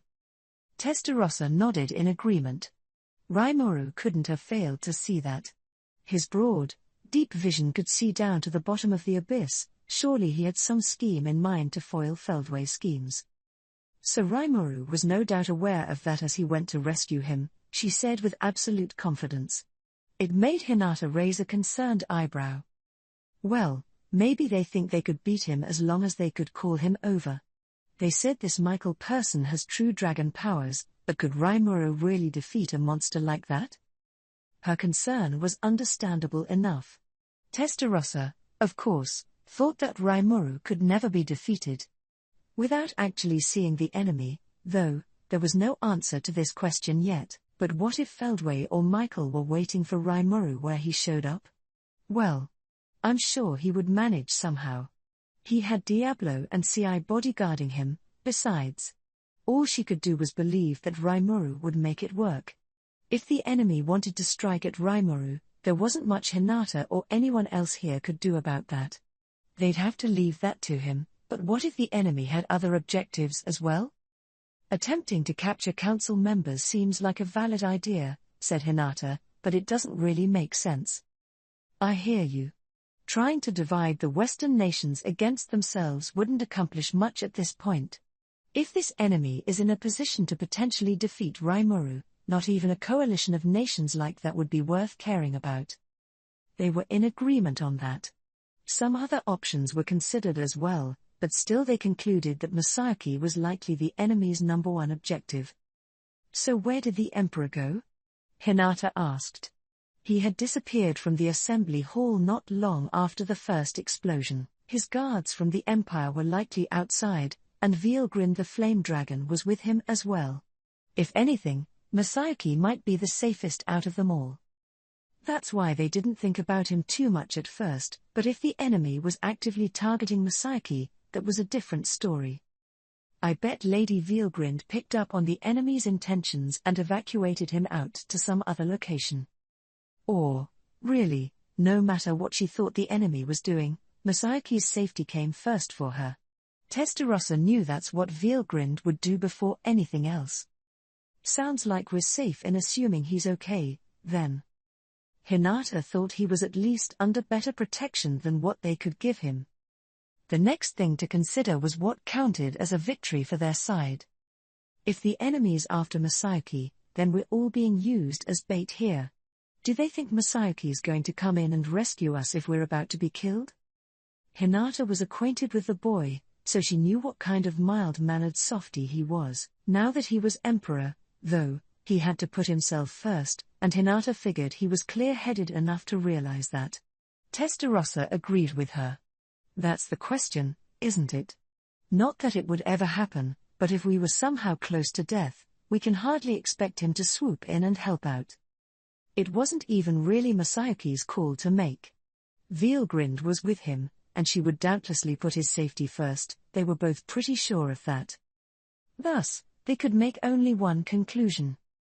Well, if the guys we're about to face see us as nothing but bait, we don't need to play along with them, do we? Said Hinata. Not at all, replied Testarossa. We'll just take care of them all and lure out whoever's trying to ambush us. Win, and all their problems were solved, as usual. So, assuming that a sneak attack was in their future, the group arrived at their destination. Moss was gone, which meant there were 4 of them left. Nicholas, you stay here. If we win, you need to capture Prince Elric at once. Hinata didn't verbalize it, but if they lost, he was meant to flee really fast. Nicholas wasn't a weak man, but he wasn't made for battle, either. That was Hinata's judgment of him, and the reason behind her order. Very well. Good luck to you. The Cardinal, to his credit, didn't want to be a drag on them, either.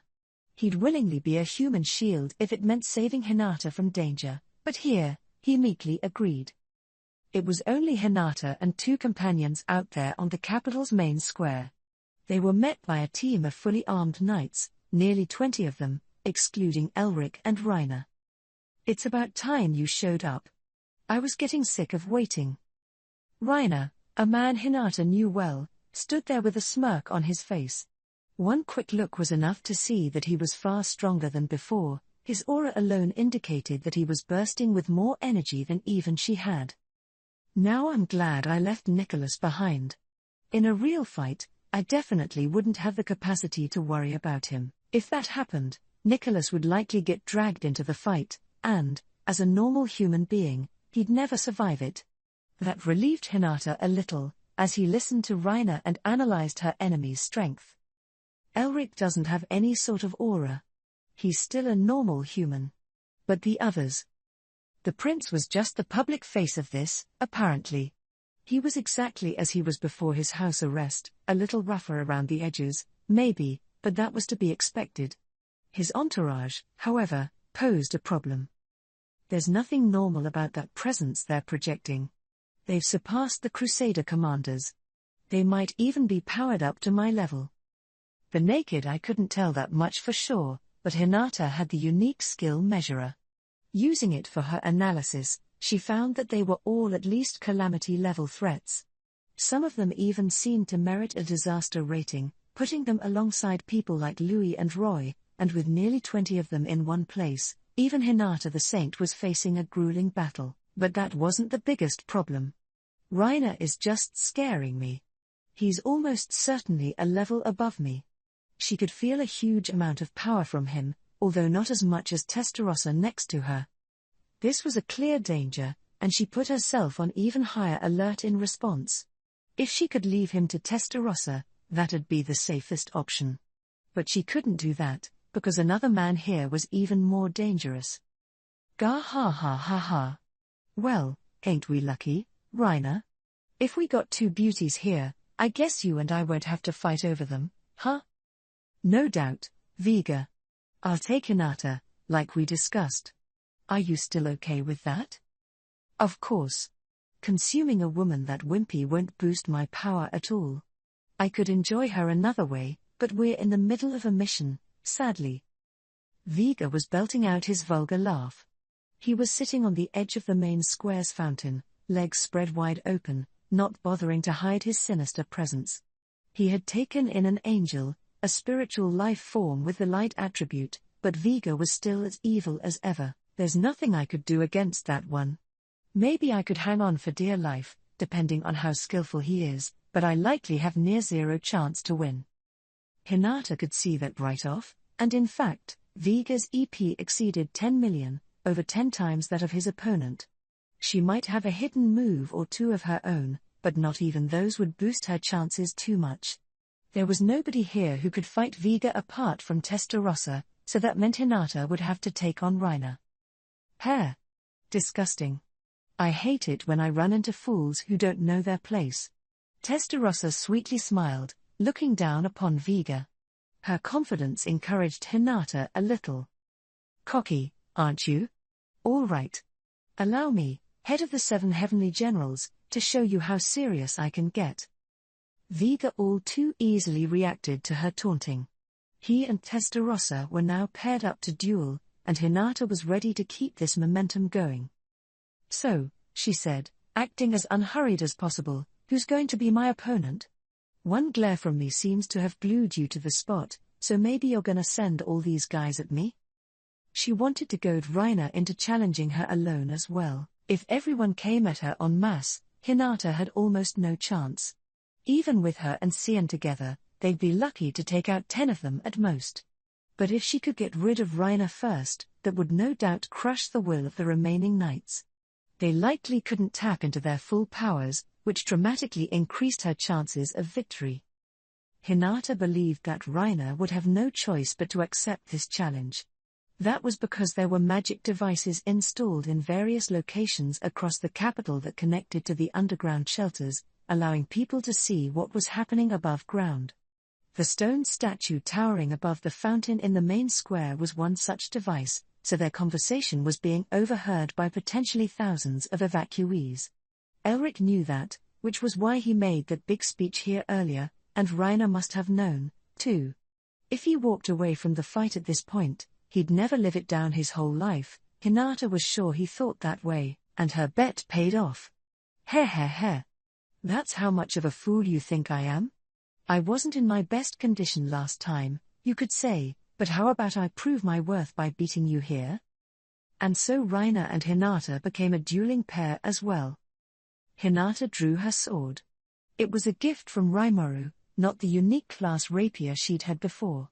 It had seen some upgrades since then, and Kurobe himself had become a better weaponsmith, so now it was legend class. Its name was Phantom Pain. Although it was legend class like